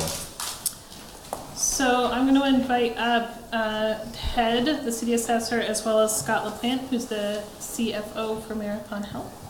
We're here. So this is a pretty unusual situation. I will be happy to give you kind of my context, but I encourage you to ask the other players as well. So as you know, we have personal property tax that is assessed in the city of Winooski. We have a form that's sent out to the businesses annually. They then declare what their assessed value or what the value of their personal property is. They send it back to us. We assume that what they are submitting is accurate. We process it as part of the grand list. The grand list is set as of the beginning of the fiscal year based on value as of April 1st, and then we move forward. There are two different ways that can be amended. One is if there is a errors and omissions, and Ted, please feel free to jump in here when I make a mistake. If there's an errors and omissions made on the staff's part, we have mechanisms with which to change that, or if there are very prescribed ways in which the Board of Civil Abatement, Board of Abatement can hear changes to values as well. In this particular case, Marathon Health received their form in the spring. It had the value from last year on it. They submitted a different value, submitted it back to us. We sent them their tax bill in July, and they realized through their financial processes that they had recorded a software service, is my understanding, that should not have been captured on the form. They contacted us for a change. It's a pretty significant change. It will have, if abated, it will have a $12,000 hit to the general fund for this fiscal year. They contacted us for a change, and really the only avenue to allow that change is for the council to allow us to accept a new personal property tax form from the business. So what's before you tonight is that consideration. In my estimation, you have two options. One, historically in the city, we have always taken it at face value, what the personal property submitted on those forms are, and set the tax rate accordingly. Changing that in the future creates a lot of uncertainty to us on the municipal side, because the grand list is the grand list and it's what's used to set the tax rate, and a $12,000 hit to the general funds means we have to not spend $12,000 this year somehow. So the option is to do nothing, to let it stand. It was what was submitted by the property owner or by the business owner. And then of course they would have the opportunity to submit a new form in the spring, revaluing their property. The second option is to say that you would be open to considering a amended personal property tax form. The business owner would submit that, the assessor would consider that, assuming it was approved, it would come back to you for final approval. So those are really your two options. Ted and I have talked about this a couple of times. You see in the packet here the correspondence between the city and Marathon Health, and we also did get a legal opinion about those two options today.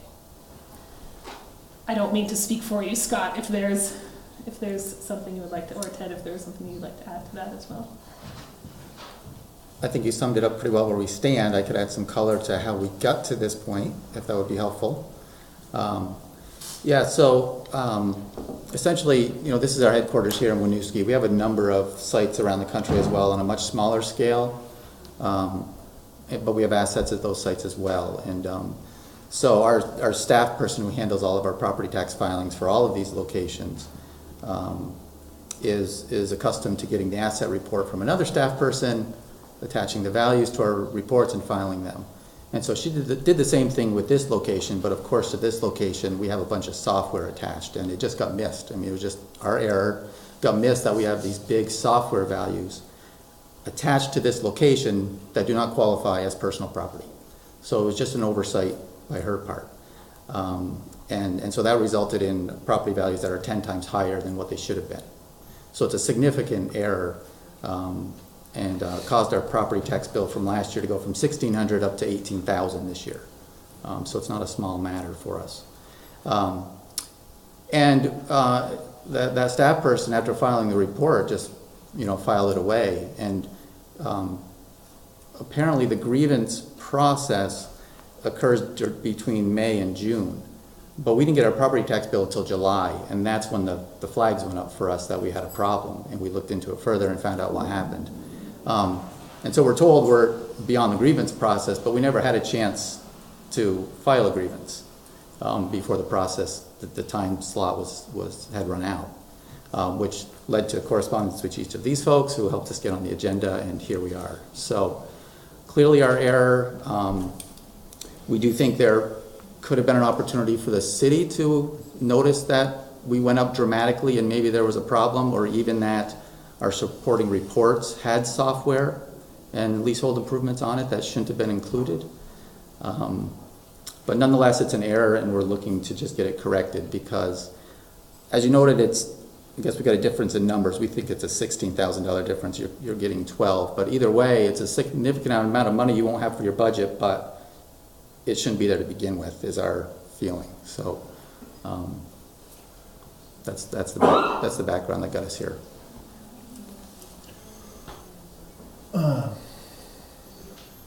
Questions? I respect and appreciate that. We also, based off the numbers that we get from property owners, set a budget, and we turn around to the public and determine what their tax rates are based off of those numbers. So we are reliant on folks having the correct information in. So it does make adjustments very challenging for us as well, and we get it. If a building changes afterwards, if a value comes back from appeal, it can make a big difference, and we've got to figure that out when that occurs and happens. having sat on the Board of Civil Authority, this isn't something that they could have abated anyway. The law doesn't allow it. It would have had to have come here because it does not fall under any of the prescribed reasonings in the statute that allow you to do an abatement. So they would have had to kick it here anyway. So I don't think you missed anything on the grievance process. And I'll start off by saying we are thrilled to have you in town, and you are a wonderful business, and I know you do really great things. So this conversation will never be reflective of that. So just to make sure we draw that line very carefully. Appreciate that. Do folks have questions in regards to process? So the options on the table are it's a denial, an error was made, there will be a new tax bill done at a different point in time. There's submittal of a new form.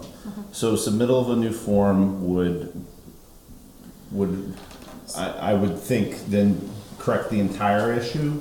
Right, so you can see in the packet that Scott's team provided the form they submitted for this year. So if there's openness to considering that on the council, that's not a vote you need to take tonight. That's, you know, essentially a yes, go forward under this path. What we would say to Marathon Health is, you know, resubmit this form with the accurate number. They would take out the software referred to that is not a taxable property and resubmit it, which with a value probably much closer to the 2016 assessed value indicated on the form. We would then Ted would review that as the assessor. If approved, we'll bring it back to you for final approval, and then we would assess them based on that. We would all essentially give them a new tax bill based on that assessment instead. And there's no in-between option, right? There's no in-between option. Well, an in-between option would imply incorrect information being submitted on a form again anyway, right? And we would open ourselves up to liability at the state property valuation. Understandable. Questions, thoughts on direction from council? My thoughts personally, I think it's an unfortunate error. You know, if this was the difference between $1,500 and $2,000 or $2,500, I'd be more likely to say, it's your mistake, let's deal with it. But it's $2,000 and $18,000, and I think that's a significant enough difference and a significant enough impact to local business that we should allow them to resubmit. I know it adds challenges for us, the city, having to worry about what to do with that money, but at the same time, we've also been talking about economic development this evening, supporting businesses in our community. And with their strong commitment to grow their business in our community. Anyway, that's my personal thought. Is this is really unfortunate because we do spend a lot of time planning this budget out, and to have to change it in the 11th hour is frustrating, to say the least. But at the same time, it's significant, and I think we should consider letting them resubmit. I have a question. Please. So, I'm still not clear whether it's a $12,000 or an $18,000 difference in the grant on this value. Is that? So what's it would be tax revenue. Tax revenue. Tax revenue. So what's the implication for us next? So say we do nothing, and they resubmit a form next year. Then the tax revenue next year would go down $12,000. So whether or not we deal with it right now, the fact is we don't have that $12,000 as revenue moving forward. Unless they buy a lot of new stuff in the next 6 months. Right. So. Which they can't do because they're paying the taxes. So at one point or another, at one time or another, we're going to have to deal with $12,000 less revenue.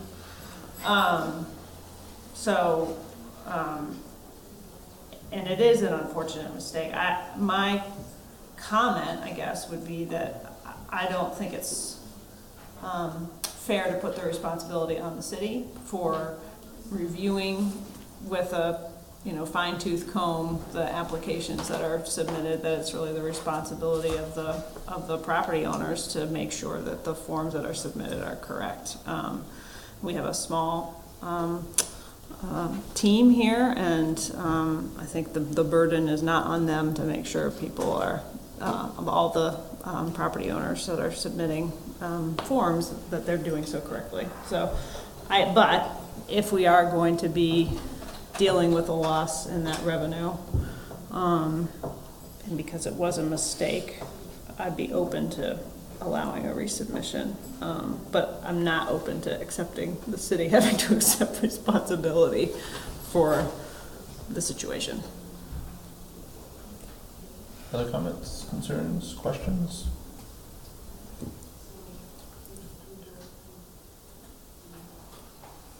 Okay. Questions, concerns, comments from the public? Good. I guess, so what'll happen now is I'll open up for motions. I'll just make the final comment that regardless of what happens, for the record, I don't view whatever action the council takes here as something that sets a policy or precedence of any kind or sort, and each individual case is to be treated very individually and looked at very individually. So, how did I do, lawyer? Okay. I'm not your lawyer. So let's make sure that we put that on record at any rate.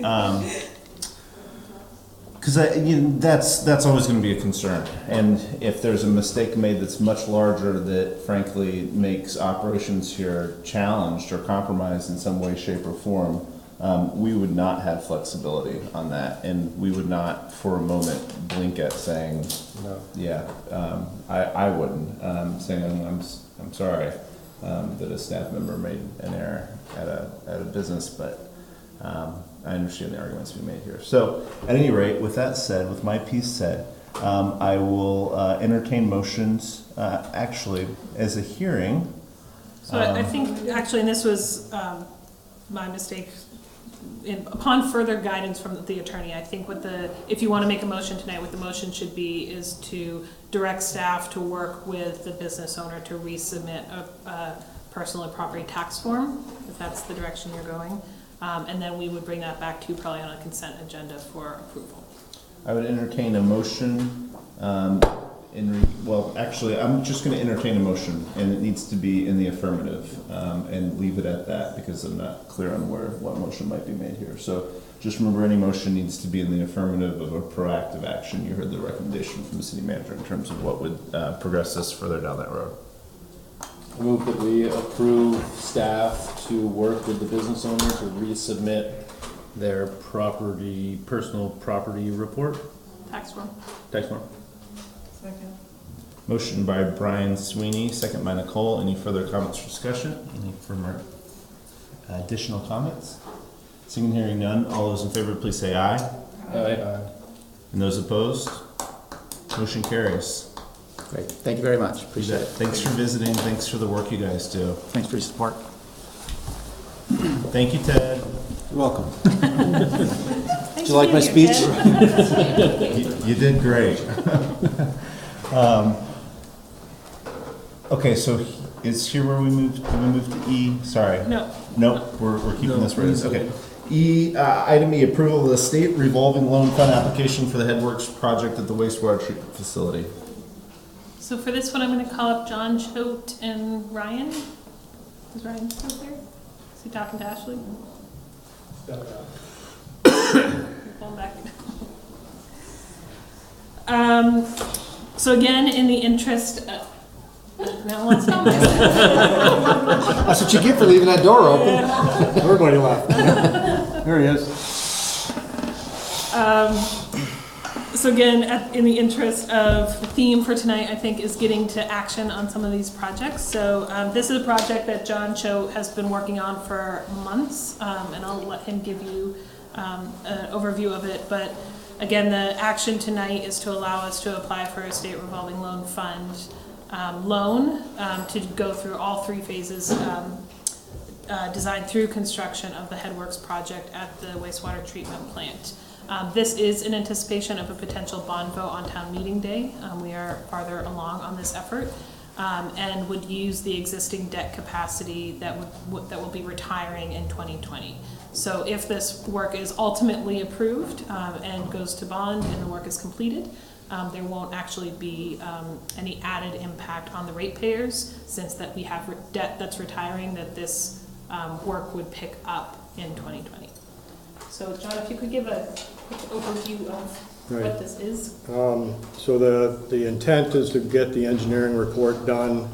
It's a smaller amount than the last request, $12,000 total for the engineering services agreement. That would give us the accurate design numbers to present to council for the bond vote in March. This project is about $1 million building and headworks facility, which is all the screening that needs to go on at the beginning of the plant, the wastewater treatment plant. There is none now. 1970s, they didn't put them in.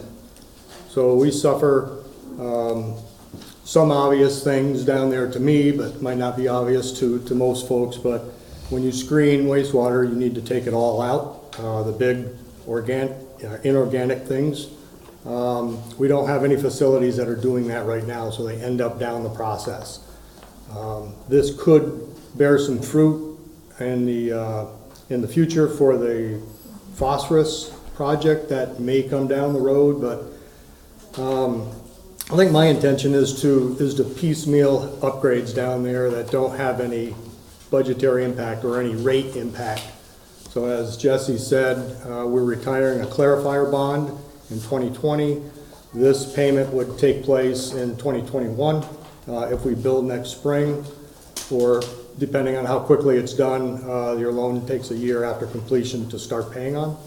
So it's very similar money. Right now we pay $60,000 of principal and interest annually for the clarifier.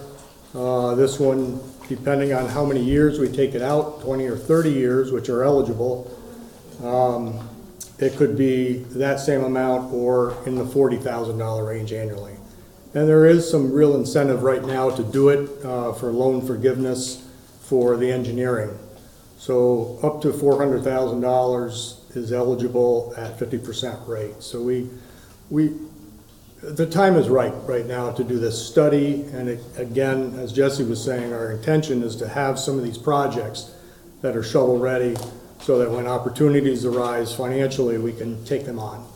So not only in stormwater and wastewater and water, but others. So this is one step towards that goal.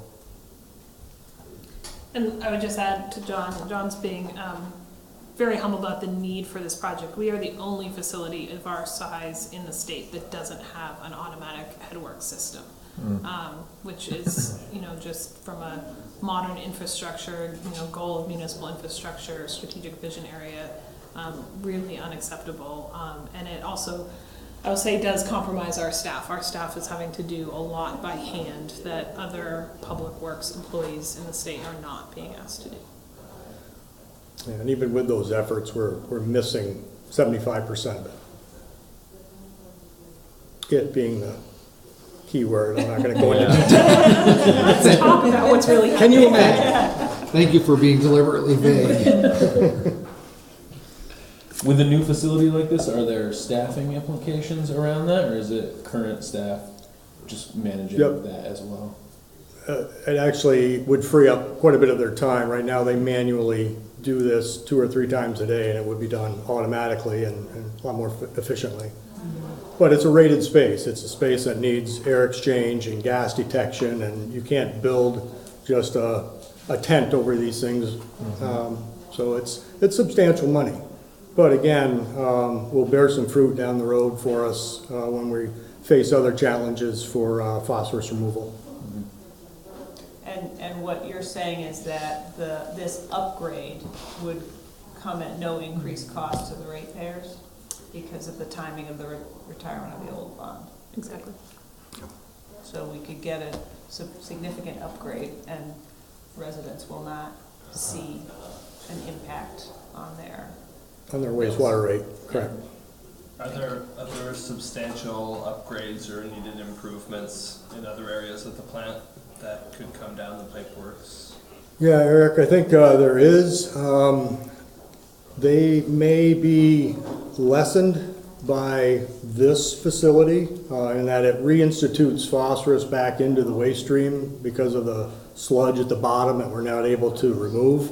So with that said, it all really hinges on our total max daily load permit, which we won't see until we wouldn't have I wouldn't be coming to you for an upgrade more than likely on the phosphorus until 2025.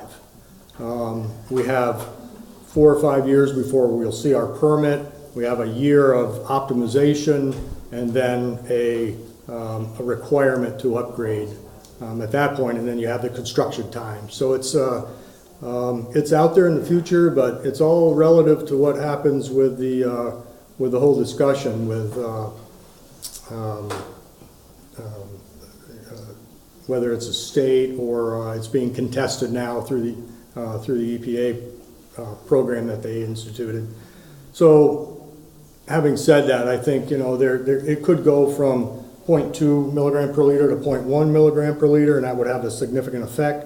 But as it stands right now, I don't see that on the radar, but it's a number of years out yet. I'm seeing a lot of legislative jockeying around potential sources for funding that kind of work too in the future. There is recognition at the state level that there needs to be some kind of support for the implementation of new regulations because the cost, with the scrubber or micro studies we've done, it's millions of dollars in terms of improvements, right, to get down to that. Could be about 8 if it goes down to 0.1 milligram per liter, more than likely less. We may have a mixed use permit, so stormwater could play into the wastewater side of things, so an integrated permit. So there's a lot of oars in the water. CLF is contesting things right now, but it's looking like the wastewater plants will survive that contestation. We'll stay with the equivalent to 0.2.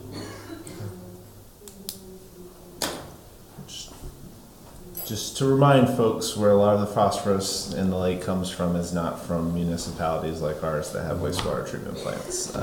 So whether or not that's a great place for the state to be spending money is a different conversation. I couldn't resist. Just gonna poke that bear, huh? So again, I just want to compliment the thinking here because I think something that we're going to be having conversations about from a finance perspective is the city keeping and using debt capacity that's in existence now to continue to fund projects and improvements using existing debt capacity and future debt capacity that is then just renewed consistently to ensure that we're investing properly in the city and not dropping off for taxpayers and saying, okay, well, we retired that debt, we can fill that budget with other items, and then asking them to pay for something again later on. That's not responsible finance, financial management. So working towards that, that's a good long-term goal, and this is a good example of that. So I want to compliment that. Yeah. Other questions for John, Ryan, or Jesse? Any questions, concerns from the public? What's going on with infrastructure? So, seeing and hearing none, this is on as an approval item. I entertain a motion, and just a note before we do that, pardon me, this is the same thing. It's an application. We'll accept the terms later on, and there's another vote. So this isn't setting the city fully down this path. It's letting us get access to the terms and funding. So moved. Motion. Motion by Brian Corrigan, second by Eric. Any further discussion? Hearing and seeing none, all those in favor, please say aye. Aye. And those opposed, motion carries. Thank you very much. Thank you for the support. Thank you for John's done a huge amount of work on this. Yeah. Getting this And teed up. thank you for the write-up too. We really appreciate the write-ups. Were great on all these items. Nice and concise, but informative. Appreciate that. Okay, so now we'll go off on our adjusted item, and what was formerly item H will bump up, and we'll have a discussion of goal update, economic vitality. So this is, Paul and Heather are going to join us. So this is our first monthly report on this strategic priority economic vitality. So there's 4 main strategies we're focusing on here. The municipal master plan, the economic development strategic plan, the parking study, and revitalization or gentrification. So you have the report in front of you. We can walk through it quickly if you'd like. Obviously, you've heard already tonight about the economic development strategic plan and related master planning efforts. Would you like us to do a 5-minute overview, or in the interest of time? Happy to take questions. How about a 90-second just summary statement? I mean, I think that was good, but anything you guys want to add to that from this is one that we're spending a lot of time on hands-on with the council, so I don't think any of this is a surprise in terms of what's being worked on, and the public can also find the presentation online. Are there anything you guys want to add to it other than what's on here? I don't want to take our brief address of it to say that it's not really valuable and there's not a lot of good information here. So. No, I feel like we're double dipping to do this after just having had the presentation that we did. Okay. I would like to highlight one thing in 90 seconds. So I think we had a lot of internal discussion about the master plan item and whether to say that's progressing on track or slightly behind. And I think the reason I made this decision to label it as yellow is, one, we have now officially brought Paul on, so we have more hours a week now than we historically have, so we have more capacity to really focus on master planning work. And 2, the Planning Commission has done an amazing amount of work recently starting to tee up what the commissions will work on as part of the master plan. Ideally, we had wanted to give them direction around that in October, and we have not done that yet, but we are on the cusp of doing that. So I bring that up just to say, in your work with your commissions, in the next couple of weeks and months, you'll see an increased emphasis on master planning work at the commission level. Great, thank you. I feel like Michael Brown's going to pop out. Yeah, I was expecting to hear his voice, yeah. Any questions, concerns from council for Heather, Paul, Jesse? I just wonder real quick if you have any concerns with implementing the recommendations from the economic development strategy. I think that a lot of things that they are putting forth may not have the specificity that I initially expected, but I certainly have the experience in the past and know exactly what to implement, so I feel very confident taking those overall recommendations and operationalizing them. Yeah. Thanks. I would say that the hard part with something like this is it's something that we probably needed that level 5 years ago really badly, and instead kind of fumbled around and figured it out, and then had the good fortune of adding you wonderful people to the mix. So it's great and it reinforces a lot, but it does seem like there's still a lot of value there. But I understand what you're saying about the level of detail. The report is more substantial. Okay. Any other questions from council for the EV update? Questions from the public? Concerns from the public? So seeing and hearing none, we're very appreciative of your time and your work in putting this together. Thank you for putting together a great write-up. Thank you. For all your work. Okay, we will now go back online and pick up what was formerly item F, an approval of a request to appropriate $92,500 from FY17 fund balance to complete the environmental and engineering work at Myers Pool site. So this is the third in a series this evening, request to fund engineering and environmental work. So this one's slightly different in that there isn't a way to offset these costs with another funding source. So this is a request to use $92,500 in FY17 fund balance to do this work. And Ray has done the yeoman's effort here to put together this engineering proposal and to work with the pool commission. Yeah, and I'm not sure if Ryan is still kicking around the wings here somewhere, but he maybe didn't want to come back up for a third item, but he was also super helpful in terms of working with me and discussing with the engineers what some of these next steps mean. As it turns out, I am not an engineer, so it was super helpful to have that professional support. I think one of the nice things about the report and the bid is that it's pretty specific and pretty detailed. Ryan and I had about 45-minute phone conversation with two staff from Weston and Sampson. We're able to pose some questions. They were able to respond. One of the things we did ask for was actually a more detailed breakdown of the budget, which we hadn't gotten in the first bid. So I think that really helped us both to look through that and see, kind of what this buys us. Again, I don't want to speak for Ryan because him not being here, but in looking at that price tag, nothing there jumped to us as being particularly concerning, I think, in terms of what we're getting back for those services. So, and I think too, we started to talk a little bit, could we nickel and dime this and cut some pieces out and do them later? And I think, not unlike the conversation earlier about the Main Street project, I think this is all work that we're going to need to do if we at some point are going to be having the pool be a shovel-ready project, as has been discussed with other projects tonight. So there's not fluff in here that we wouldn't have to deal with at some point down the road if we intend to rebuild the pool. So feel pretty good about the level of detail. I'm certainly very excited to be at this point. I think for the pool committee, while they were many of them not able to be here tonight, a lot of excitement from that group too, as I communicated with them about the fact that this was on the agenda. So I guess I'll pause there and ask any questions and try to answer what I can. Are you Are you anticipating having to come back for any other engineering fees at this point in time, or is this the whole kit and caboodle for the engineering part? Now we're ready to roll. This should get us to a point of, and correct me if I'm wrong, this should get us to a point of being able to bid this out as a design build down the road. So any future costs would be packaged in with the build process. So what the key thing Ray just said was to get us ready to bid out for design build. So this is going to get us to preliminary engineering. Oh, Ryan's back. To preliminary engineering that will allow us to do a good cost estimate, so we would know what to anticipate to bond. And then we would be looking to bond that amount in a design build contract that would further those designs from 30% to final and then through construction.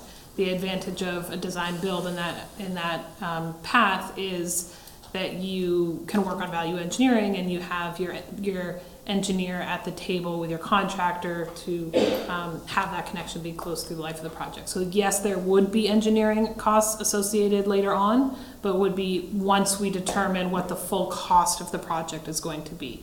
This is really to get us to the point to understand, we were quoted a $4.4 million price tag before, to understand what is that real? Does that reflect the environmental work needed on the site? And what are the soft costs associated with that work? Yep. And I think, does that make sense? It does. Wasn't super clear. Yeah, and I think to expand a little bit too on that, one of the things that was helpful for me as a layperson in looking at this and talking to the engineers was that in that $4.4 million price tag, there are a number of contingencies baked in. So contingencies for geotech, if we get in the soil up there and the soil is not stable and needs to be backfilled, environmental work, if we find there's unpleasant trees subsurface there that need to be moved away. So one of the things that I think was encouraging to me is that there is a possibility that with the expenditure of this funding, that $4.4 million number could come down fairly substantially before we even start doing value engineering on the slides and frankly the fun stuff that we'd like to keep as much of as we can. Mm-hmm. But again, until we get that boring tool in the ground and start to do some of that testing and work, we just don't know fully what's up there. Mm-hmm. So, and I think I would, not to throw a fellow municipality under the bus, but I think Rutland didn't do this work and got to a point where they bonded at a number that was way below what the final price tag on their project was. So they are now building a pool house, or a pool with no pool house, because that's what their bond amount allowed them to afford. So I think we sort of learned from that experience that this is good money to spend up front, again, if we do intend to move this project down the road. Again, it could lower that 4.4, but it could also raise that 4.4. Correct. But knowing, right? Knowing is half the battle, right? Is the Rutland example. Yeah, no, it's a good clarification. The importance of it, Mm-hmm. so that we're not caught off guard later. And did I miss a turnaround time on the engineering? Nope, so I did have a conversation with Mark Mariano, who is the engineer we've worked with to date through Rustin and Sampson. He was estimating a 3 to 4 month turnaround for this work, but basically said today that what we need to do to get prepped for a bond, they will do. He said he'll manage that team accordingly and get the work done.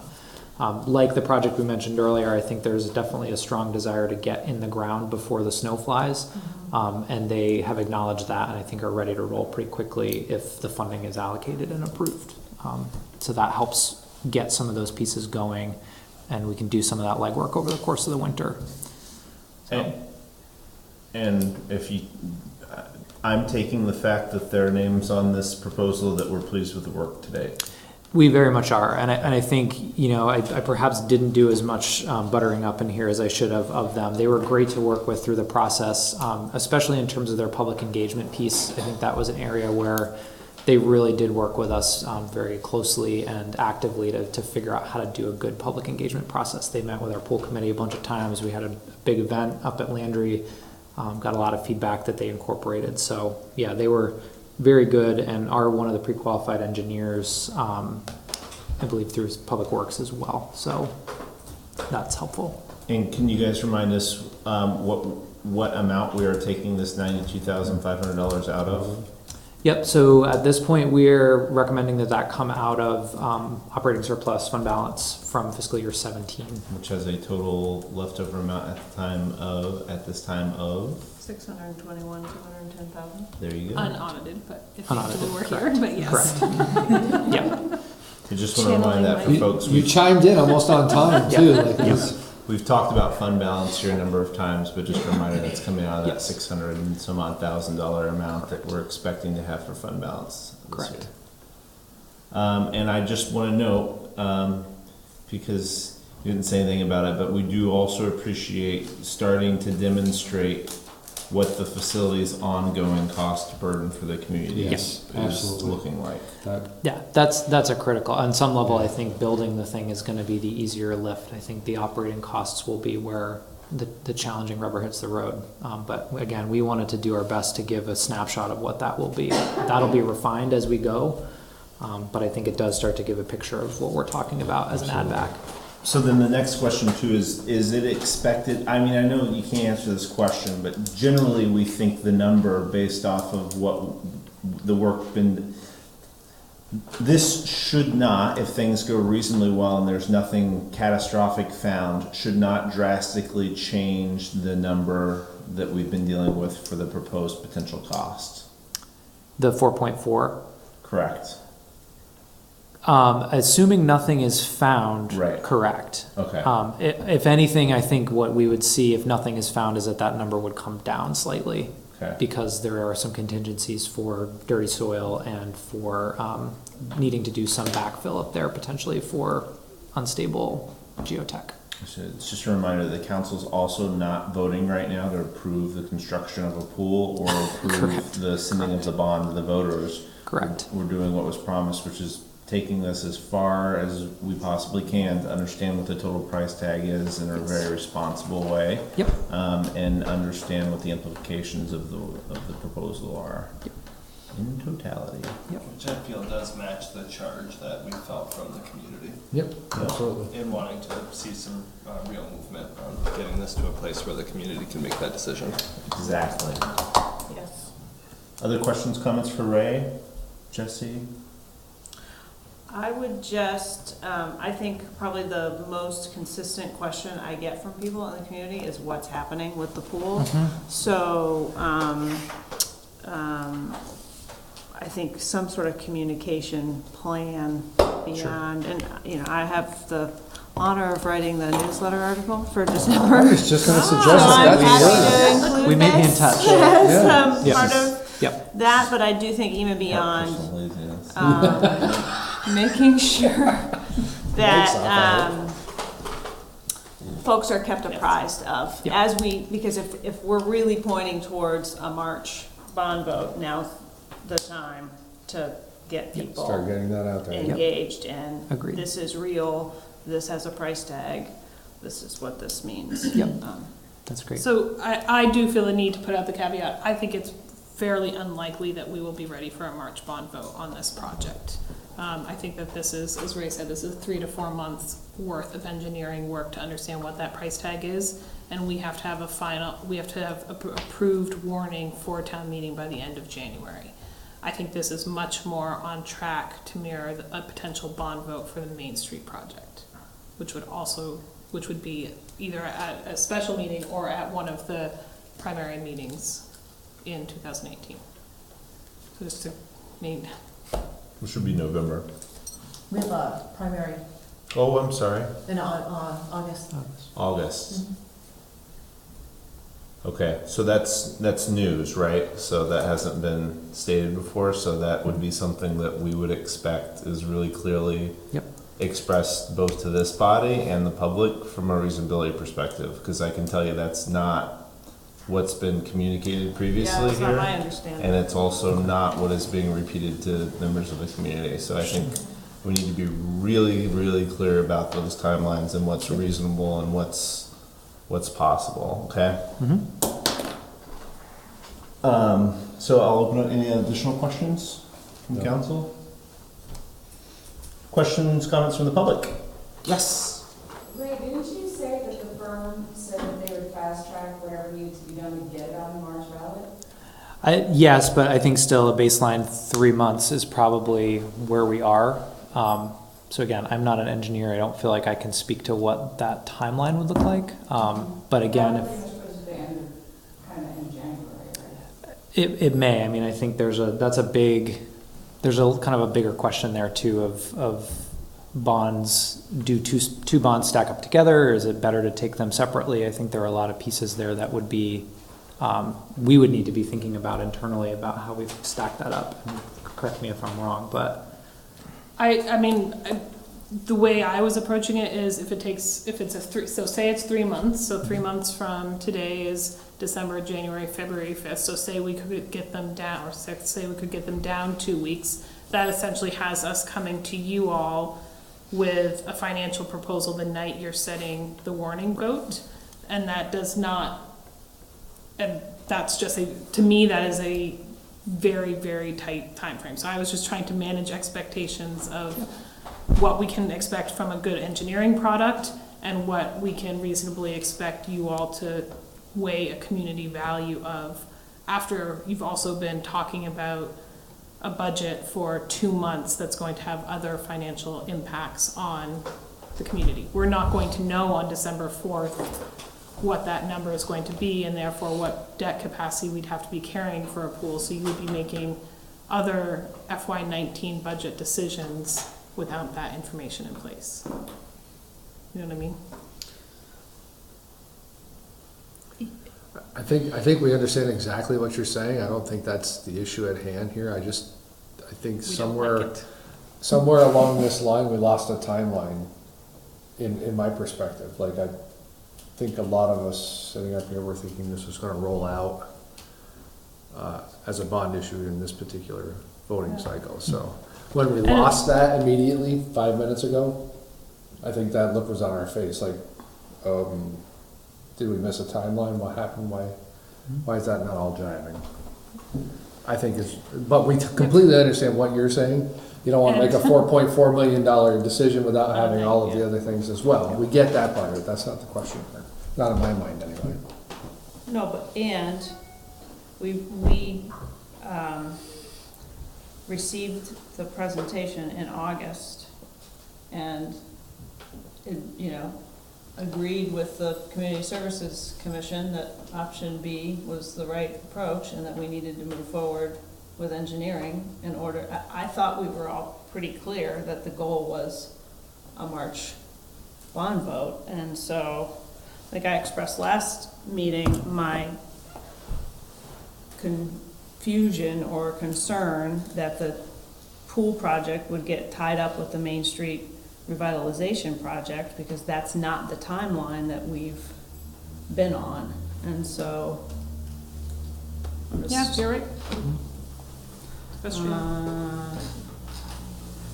That's, I think, so was the pool committee, when they were excited about this engineering development, were they informed of the timeline implications?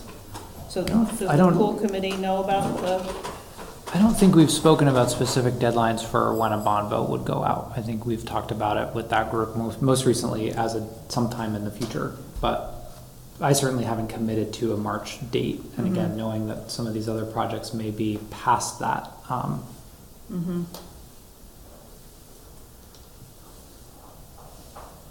Yeah, so I think we'll just repeat that there's some real frustration. Not just here, this is a demonstration of the frustration that we're also feeling from the public side of things. Yep.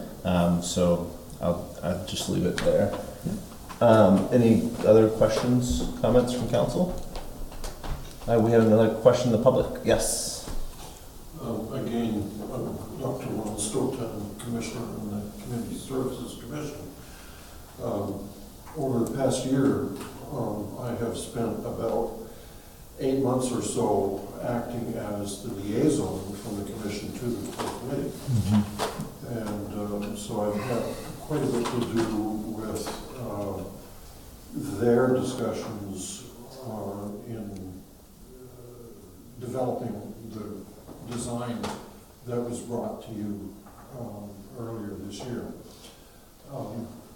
So I'd like to speak in support of this request for the $90,000+, which seems like a lot of money, but I think that we can and should regard it as a significant and perhaps even critical first step towards moving the pool towards completion and replacement of the currently defunct Myers Pool. If we don't do it now, we're looking at probably another year's delay and an increase in public frustration. I spend quite a bit of time over at the senior center, and the question of what's happening with the pool is coming up from seniors as well as other members of the public. So I think it's really quite important to do these studies. And if I understand it correctly, I think the results of these studies may help us satisfy some of the requirements of Act 250, which I'm sure is going to come into play because we're doing a fairly significant redevelopment of that particular site. So I would urge the council to agree to this. Thank you. Thank you, Ron. Thanks for all your time on the committee, too. I appreciate it. Absolutely. You took the time. Yes, Sarah. I do have another question. So if this goes on the August bond and it's approved, does that mean we couldn't break ground until 2019? No, I'm not a contractor, I'm not answering that. That's a good question. Yeah, it is a good question. And again, I don't feel like I'm qualified to answer that. I would assume we would quickly be ready to go out to bid for that and, get into the ground as quickly as possible, but I don't feel like I'm qualified to answer just that. because we went to bond doesn't necessarily mean we have a contractor selected. Right, we'd have to go out and bid that. So then it goes out to bid. Right. Which is, 30 days to turn around, there's time to turn around an RFP, and then time for people to respond, and then accepting said bids, so. Again, I'm not a contractor either, but just looking at that timeline. So the bond has to pass before you can put it out to bid? Yeah. So why don't we do this instead of trying to answer questions like this on the fly? Next council meeting, can we please have expected project timeline with details about the steps that are gonna be taken? And what the real timeline for that looks like? So I think we need to all have an understanding and agreement about what the map looks like and what the steps are, And there is the possibility of doing like a special vote too, right? But we already have 2 going in that calendar year, so obviously having it rolled in is a much better option, but those aren't our only options. I think I appreciate the timeline at our next council meeting, because I think my concern, or just wondering, there are a lot of factors that go into a project timeline, including us, like we live in a place where you can't drill into the ground for 6 months of the year. So there's seasonality, but then also all those different steps that have to be taken once a bond is approved. And so I guess the big question in my mind is if moving from a March to, at the earliest, August election would push back the timeline that would cause us to lose a season that the pool would otherwise be open based on when the project were to be approved and ground were to be broken. So I guess that's kind of the big question or concern in my mind. I'm just curious how we can really have a sense of urgency around, I mean, we don't meet again until December now. And so it's almost a full month. But we don't necessarily have to meet to get the timeline. No, Right? we don't, I mean, that but document could I come would, out separately. I mean, I don't know, where folks are at here. Is it, sort of, we're resigned to Well, it is. missing a March vote, or can we send a message that? It sounds to me like there's a logistical logistical issues unknown to this point that prevent that from being a reality. Is that fair from our perspective to say at this point? So I have not talked to these engineers. I think so you correct me if I'm wrong. I think to do that, we would have, as Ray said at the beginning, we would have to scale back what this request was. I'm not sure there's enough time to do the full engineering we would need. So the implications of that is that we would perhaps get more uncertainty around the environmental liability we would be encountering and not as complete designs, which means our number for bonding would be looser. So what we would probably do in that case is bond for more than we thought we would need to cover that liability. And then when you bond like that, you can just not take the debt if it comes in lower. But there are implications if it comes in that high. So there would be a lot more uncertainty. If we want a full picture, the complete picture of what this would actually cost, including operational costs and construction costs and debt service costs over time, my gut right now is that is a very difficult thing to pull off by approving the warning at the end of January. One other suggestion, if I could. Right now, I believe you have on your schedule a hearing date next Wednesday. We could add another agenda item to that meeting as well to present a timeline with details. That would be good. Can you pull that together in that quick a time? I think we're hearing we have to. I think you're hearing that correctly. Okay. So back to tonight's issue is we have the $92,500 on the table for the engineering work. Other questions, concerns? Yes. I'm sorry, I just have one more thing. That's okay. It's my understanding that the grant that's available for the Main Street project and the pool, doesn't it have to be on the ballot by May of next year to qualify for that grant? So that grant doesn't have anything to do with the pool. That's only for funding for a Main Street project. And we would have to commit to taking a bond vote at some point in the future. It's unclear at what point we would have to do that. They are pushing us for a May deadline, but that's not in regulation anywhere. Thank you. Good questions, good questions. Any other questions or concerns? Okay. So seeing and hearing none, I entertain a motion for approval of a request to appropriate $92,500 from the FY17 fund balance for the environmental and engineering work for the Meyer Pool site. So moved. Second. Motion by Nicole, second by Brian Sweeney. Further discussion? Hearing seeing none, all those in favor, please say aye. Aye. And those opposed, motion carries. We'll now take a 2-minute recess and reconvene at just past 8:30.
Call back to order the Winooski City Council meeting and pick up where we left off. We are at FY18 Q1 report with Dr. Ticehurst. Thanks for your patience, Dr. Ticehurst. Oh no, it's always interesting sitting here listening to what's going on. Even better when I don't have to make any decisions on it. Which is a great lead-in to the fact that you can pick up petitions starting pretty soon to... They are available. They're ready. There you go, little political comment there, right? This is the first report of the first quarter of FY18, and always keep in mind that the first quarter of any fiscal year is probably the easiest because not a lot has happened. We've come off in the summer. We haven't hit the winter season, and a lot of the major expenses haven't occurred. In my report to you, I said there really wasn't much to say. Well, financially, we're in good shape. The budgets are looking good. Most everything is within its benchmark. And the only comment that I wanted to make, and I did make, was that the only thing that jumps out is the administrative benefits. And as I said in my report, we pay the workers' comp and the unemployment benefits under the administrative budget throughout the year, and then at the end of the year, we go through and recalculate based on salaries of each department their proportionate share, and we allocate a portion of what we've already have posted to that administrative budget to each of the individual accounts. And there are several accounts within the budget that we do that with simply because it's easier for us to pay them out of one budget and allocate them at the end of the fiscal year. That's really the highlight. The revenues, as I said, there's a little shortage in the line item called intergovernmental activities. That's where we get monies transferred back and forth from the various sections, the various funds, back into the general fund to support some of the things that are paid out of the general fund on behalf of all the other intergovernmental funds. But again, like the benefits section, that will occur basically at the end of the fiscal year prior to audit purposes, and would show up in my final report on the unaudited fiscal year activities, which I do each September or October. That pretty much sums it up. It's probably the easiest of all the financial reports to give throughout the year. The next one will take place in sometime end of January, 1st of February. That'll be for the 6-month period, but will encompass the start of the seasonal occupation or seasonal portion of the year. The one that's more critical, of course, is that third quarter report, because that then takes in the bulk of the fiscal year, including the winter season, which, as you know, in Vermont is the most critical one, the most in the one that costs the most and is very critical to how our operations may end up with. Are there any questions? No questions for Dr. Ticehurst. 25% of the year. 25% of the year is over. Where did that go? Boom. Yeah. What's that? Where did that 25% of the year go? Yeah. I know. I can't believe it's gone already. Well, think about it this way: we're already 2 months beyond the 25% of the year, so wow, it's time moves on very, very quickly. Okay. But I can say, as I've said before, and it's always good to say, and I would not like to say anything different, but that the budget is being handled very, very positively, very, very, quite correctly. Excellent. And so that's always for a financial person like me, it's always a nice feature. Thank you for your work. Thank you all. Thank you for the 5 minutes. Any questions from the public? Okay, so seeing hearing none, we appreciate your time, Dr. Ticehurst. Thank you. Thank you. Item I, approval of UVM, University of Vermont, and Snap Fitness letters of intent. It's back. So I guess just to table set a little about this, we had a conversation about a month ago at this point about the use, given the Wise leaving the O'Brien Community Center, the use of that space, and heard some interest from you of maintaining the partnership with the University of Vermont and keeping that important community partner here, and having a public space option through a fitness studio. So this is the kind of execution of that interest in 2 letters of intent from Snap Fitness and UVM, and we have representatives from both here tonight as well. Yep, and if I can just say quickly, first of all, thank you to them for hanging out through what was a pretty robust meeting here, but also oddly enough, I think reflective of the amount of back and forth and work that we as a group have done over the last couple months. I want to just acknowledge publicly, we did send council some information today about 4 o'clock. These negotiations were literally going on up until the end of the day Friday. And we were working on some of those details this morning as well, just to get those to you. So Carol has that. I emailed council earlier today. There are some changes to, in particular, the UVM forward-looking lease that I highlighted in the memo to council. But I think what this does for us is it deals with UVM's retroactive use of a portion of the YMCA space, which is great. We've been sort of holding that off because we were trying to deal with both pieces, looking back and looking forward. That's been great. They've had, I think, a good experience staying put and are certainly excited to see some company in that big empty space. So I feel pretty confident that, as I mentioned in my memo, that letter of intent, I think, reflects the intent of a retroactive lease. And then 2 leases for moving forward, one with Snap Fitness and one with UVM. So again, looking at those details, I think the Snap letter, as you see it, is pretty reflective of where we're going to be. UVM's, we had gotten an initial draft, and that's what I included in the package for you all tonight. But we have negotiated some updates to that, which were spelled out in the memo that went out today. So, and again, those were negotiations that were going on until pretty late in the day Friday. So I don't know if it's easiest to just field questions, highlight any specifics. Certainly this building budget is a complicated one overall. So there may be some questions sort of beyond the scope of just these leases that you all have, but happy to field questions as they come. Yeah, I think that's, something I'd asked for in advance of this building meeting is just that we have information on hand to ensure that we're entering into a agreement without a full budget in front of us, which understandably, I think we need to hear a little bit about the holistic impact to the community center budget and what this does in comparison to what the former rents were and what it. Yep. Yeah. No, and I had gotten that question in advance. I was baiting you to ask it there. So, I think it's fair to say we've known straight along that we're in essence subsidizing the expenses of this building out of the building reserves. That's been the case certainly for as long as I've been here, and for longer than that, really since the building opened. It is not cash flowed to a point where we've been able to get to a break even. We have definitely approached closer, and I think that with these leases executed and the space fully filled, which is again how we're budgeting, we're anticipating on July 1 that we will be at full tenancy. We're budgeting optimistically there.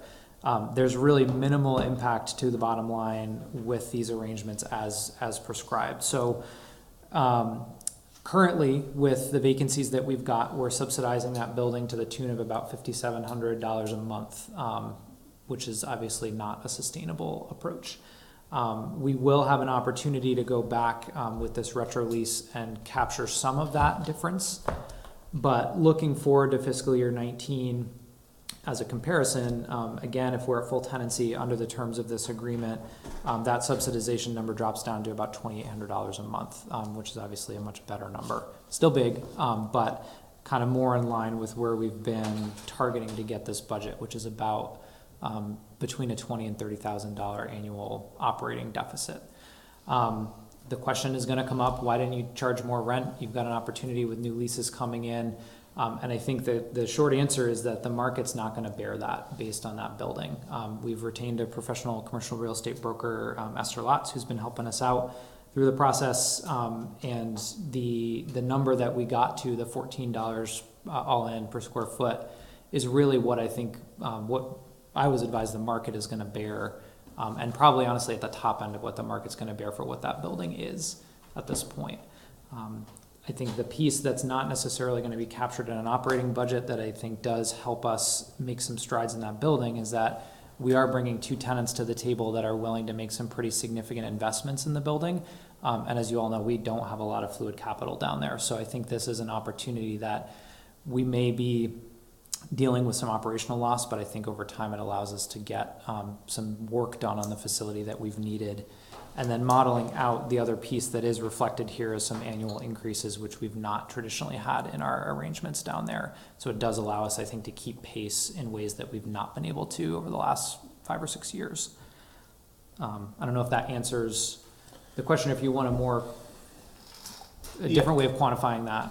I think it's financially, we're gonna end up in a very similar place as to where we were when the Y was the leaseholder. Correct. Yeah, by my math, and Angela's not here to correct me, which is probably good, but by my math, it ends up being about $2,000 to $3,000 of difference at the end of the day, all in on the building's budget. So it's really it's about a 1% difference. It's pretty negligible. In terms of, we're gonna be collecting $2,000 less in rent than we were with the Y? Correct. And So reason being that as we've gone out to establish the market rate, that is a number that is slightly less than what the Y was paying all in before. And I guess another sort of argument against the Y's rate is that clearly that didn't stick. So maybe there were other factors, but I think that tells us something about the fact that rate was perhaps off. It was all, that was pre-calculated years in advance with stepped escalators, with the city subsidizing several years in the beginning, deeply subsidizing. So that was it was a complicated arrangement. Yeah, it wasn't just a straight line number.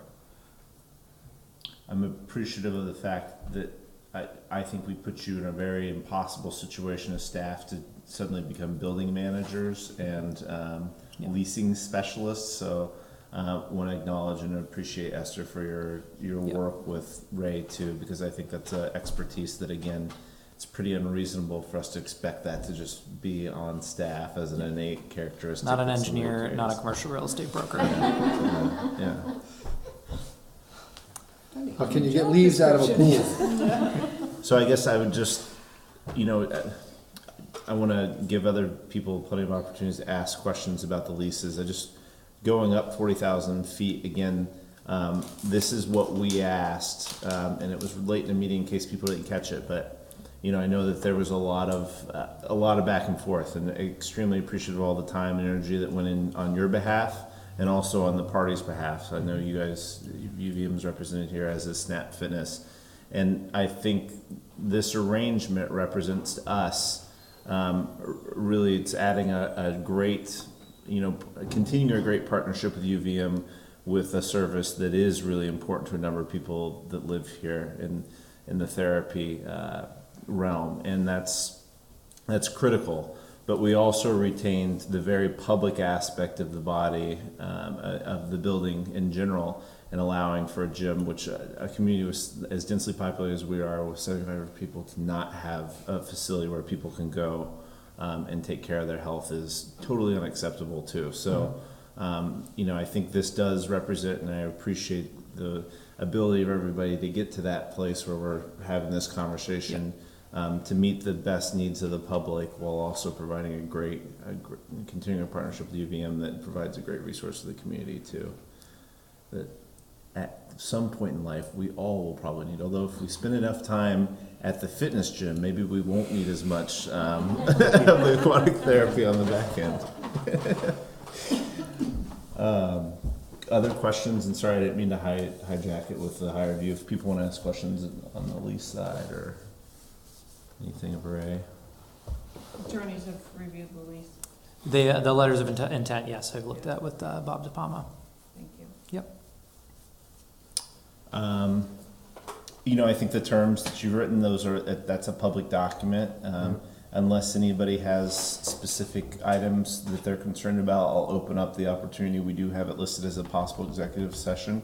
If there's anything that folks feel at this point in time that they would like to ask in confidence as part of a negotiation, that would be an opportunity we could explore too. I don't see the need to call for a motion on it, but if somebody wants to change minds on that, we okay? Good. Okay. Good, we're good. Okay. Any questions, concerns from the public? Great. So with that, I would entertain, you guys got anything else we need to? No, I want to echo your appreciation, and I think there's an opportunity for something pretty special here. It's a really unique partnership, the three of us getting together, and I'm super excited to see how this goes. I think it's going to be a really cool opportunity for us to test some waters that haven't been tested before. So that's great. Very Winooski of us, I feel like. Yeah. We're excited to continue to have you, and we're very excited to welcome you. Yeah. Yeah. And so with that, I would entertain a motion for approval of the University of Vermont SNAP Fitness Letters of Intent. So moved. Motion by Brian Sweeney, second by Brian Corrigan. Any further discussion? Hearing, seeing none, all those in favor, please say aye. Aye. And those opposed? Motion carries. Welcome aboard. Do we want to ask for lease signature authorization? That was the motion that was included there, to authorize the mayor or manager Letters, to move to a lease, because this is the letters of intent, but now to move to a lease signature. You're fine by charter if I sign it without them designating that. If you Okay. want the city manager to sign it, I think we have to do that That's via fine. vote. No, I think we just wanted to be able to move on that in between We the changed that in the meetings. charter last time. Yep, great. Sign away. Thank you. Mr. Mayor. All right, the excellent. power, What's that? the power. No, just no. Thank you. Thank you. Thanks for all your work on Thank you that. all. We appreciate it. Thank you all. And with that, we'll reach this evening's final item, which is item J, approval of the AFSCME contract. So we've talked about this contract a couple of times in executive session. You have the contract in front of you as well as our agenda template. So this is after many negotiation sessions with AFSCME, they agreed to language. It has been ratified by the union and is just awaiting your approval for full implementation. And just as a reminder, this is a 3-year contract, takes us from July 1st, 2016 through June 30th, 2019. There are some significant changes included in this contract that are summarized on the front page. So more definition around overtime expectations, the creation of a safety committee that hasn't historically existed in the city, which is a huge liability for us, and the union is on board as a partner in that. The creation of a grade and pay scale, the creation of promotional opportunities based on competency, not just job vacancy, which will add value to the city as well as the employees. And then finally, of course, wage rates that we believe will better enable us to attract and retain excellent employees. And we got permission from the union to actually advertise the current positions at this agreed to rate ahead of time. And as a result, are seeing more applications. So we believe it's already working. Right. So the financial implications are for FY17, the retro, about $15,000, and this year in FY18, $7,000. And we believe we can find that through vacancy savings. So no additional new money is needed. What do you believe the financial impact will be to the creation of promotional opportunities based on competencies and not just vacancies? And not, I'm sorry, can you say it again? It says in here, the creation of promotional opportunities based on competencies, not just vacancies, you said. So that bullet about the creation of promotional opportunities based on competencies. Yeah. So the concept there is that right now the structures are, there's an EO1, an EO2, and an EO3. EO3 is kind of like a foreman supervisor. The primary difference between an EO1 and an EO2 is that an EO2 has a commercial driver's license, a CDL license, which is needed to drive the big trucks. Historically, it has been that you could only become an EO2 if an EO2 left, if there was a vacant position. What we are doing with this contract is saying any EO1 that wants to get a CDL and demonstrate capacity to use all the equipment can be promoted to an EO2 pending that demonstration. The advantage for the city is it gives us far greater ability to run crews. So we can deploy staff differently. We can get more done with the staff we have because more people can operate the equipment. There may, if everyone decides to do it over time, I don't think that will happen in the next couple of years. But if over time it does happen, there would be a financial impact. I still think the product the city would get from those employees outweighs the financial impact risk. It also is, a promotional, kind of going back to workforce development. It's saying we're going to pay you for what you're able to do, what you bring to the job, not just what bucket you happen to be in because somebody's in an EO2 position for decades. I also think it addresses that challenge we faced with having to contract out for some of our plow services, because we just don't have staff to run trucks.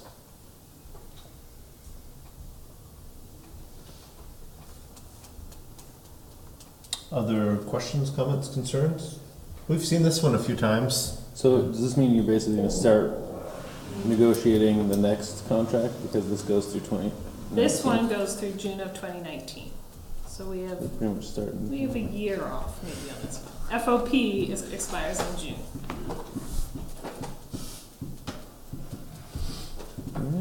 But that's good. You want them a little off cycle, so you're not double negotiating as we've been doing. Other questions, concerns, comments? Questions, concerns from the public? So seeing and hearing none, after a long and winding road, I'd entertain a motion for approval of the ASME contract as presented. So moved. Second. Motion by Eric, second by Brian Corrigan. Any further discussion? Hearing and seeing none, all those in favor, please say aye. Aye. And those opposed? Motion carries. And with that, I entertain a motion for adjournment. So moved. Second. Motion. I just can't believe it's not 9 yet. Motion by Brian Corrigan, second by Nicole. Any further discussion? Hearing and seeing none, all those in favor, please say aye. Aye. And those opposed? Motion carries. I could not, the meeting is now adjourned. I could not make out that verbal cue. I heard something down there. Was that Yeah. Yeah. Please adjourn. Yeah. I need a nap.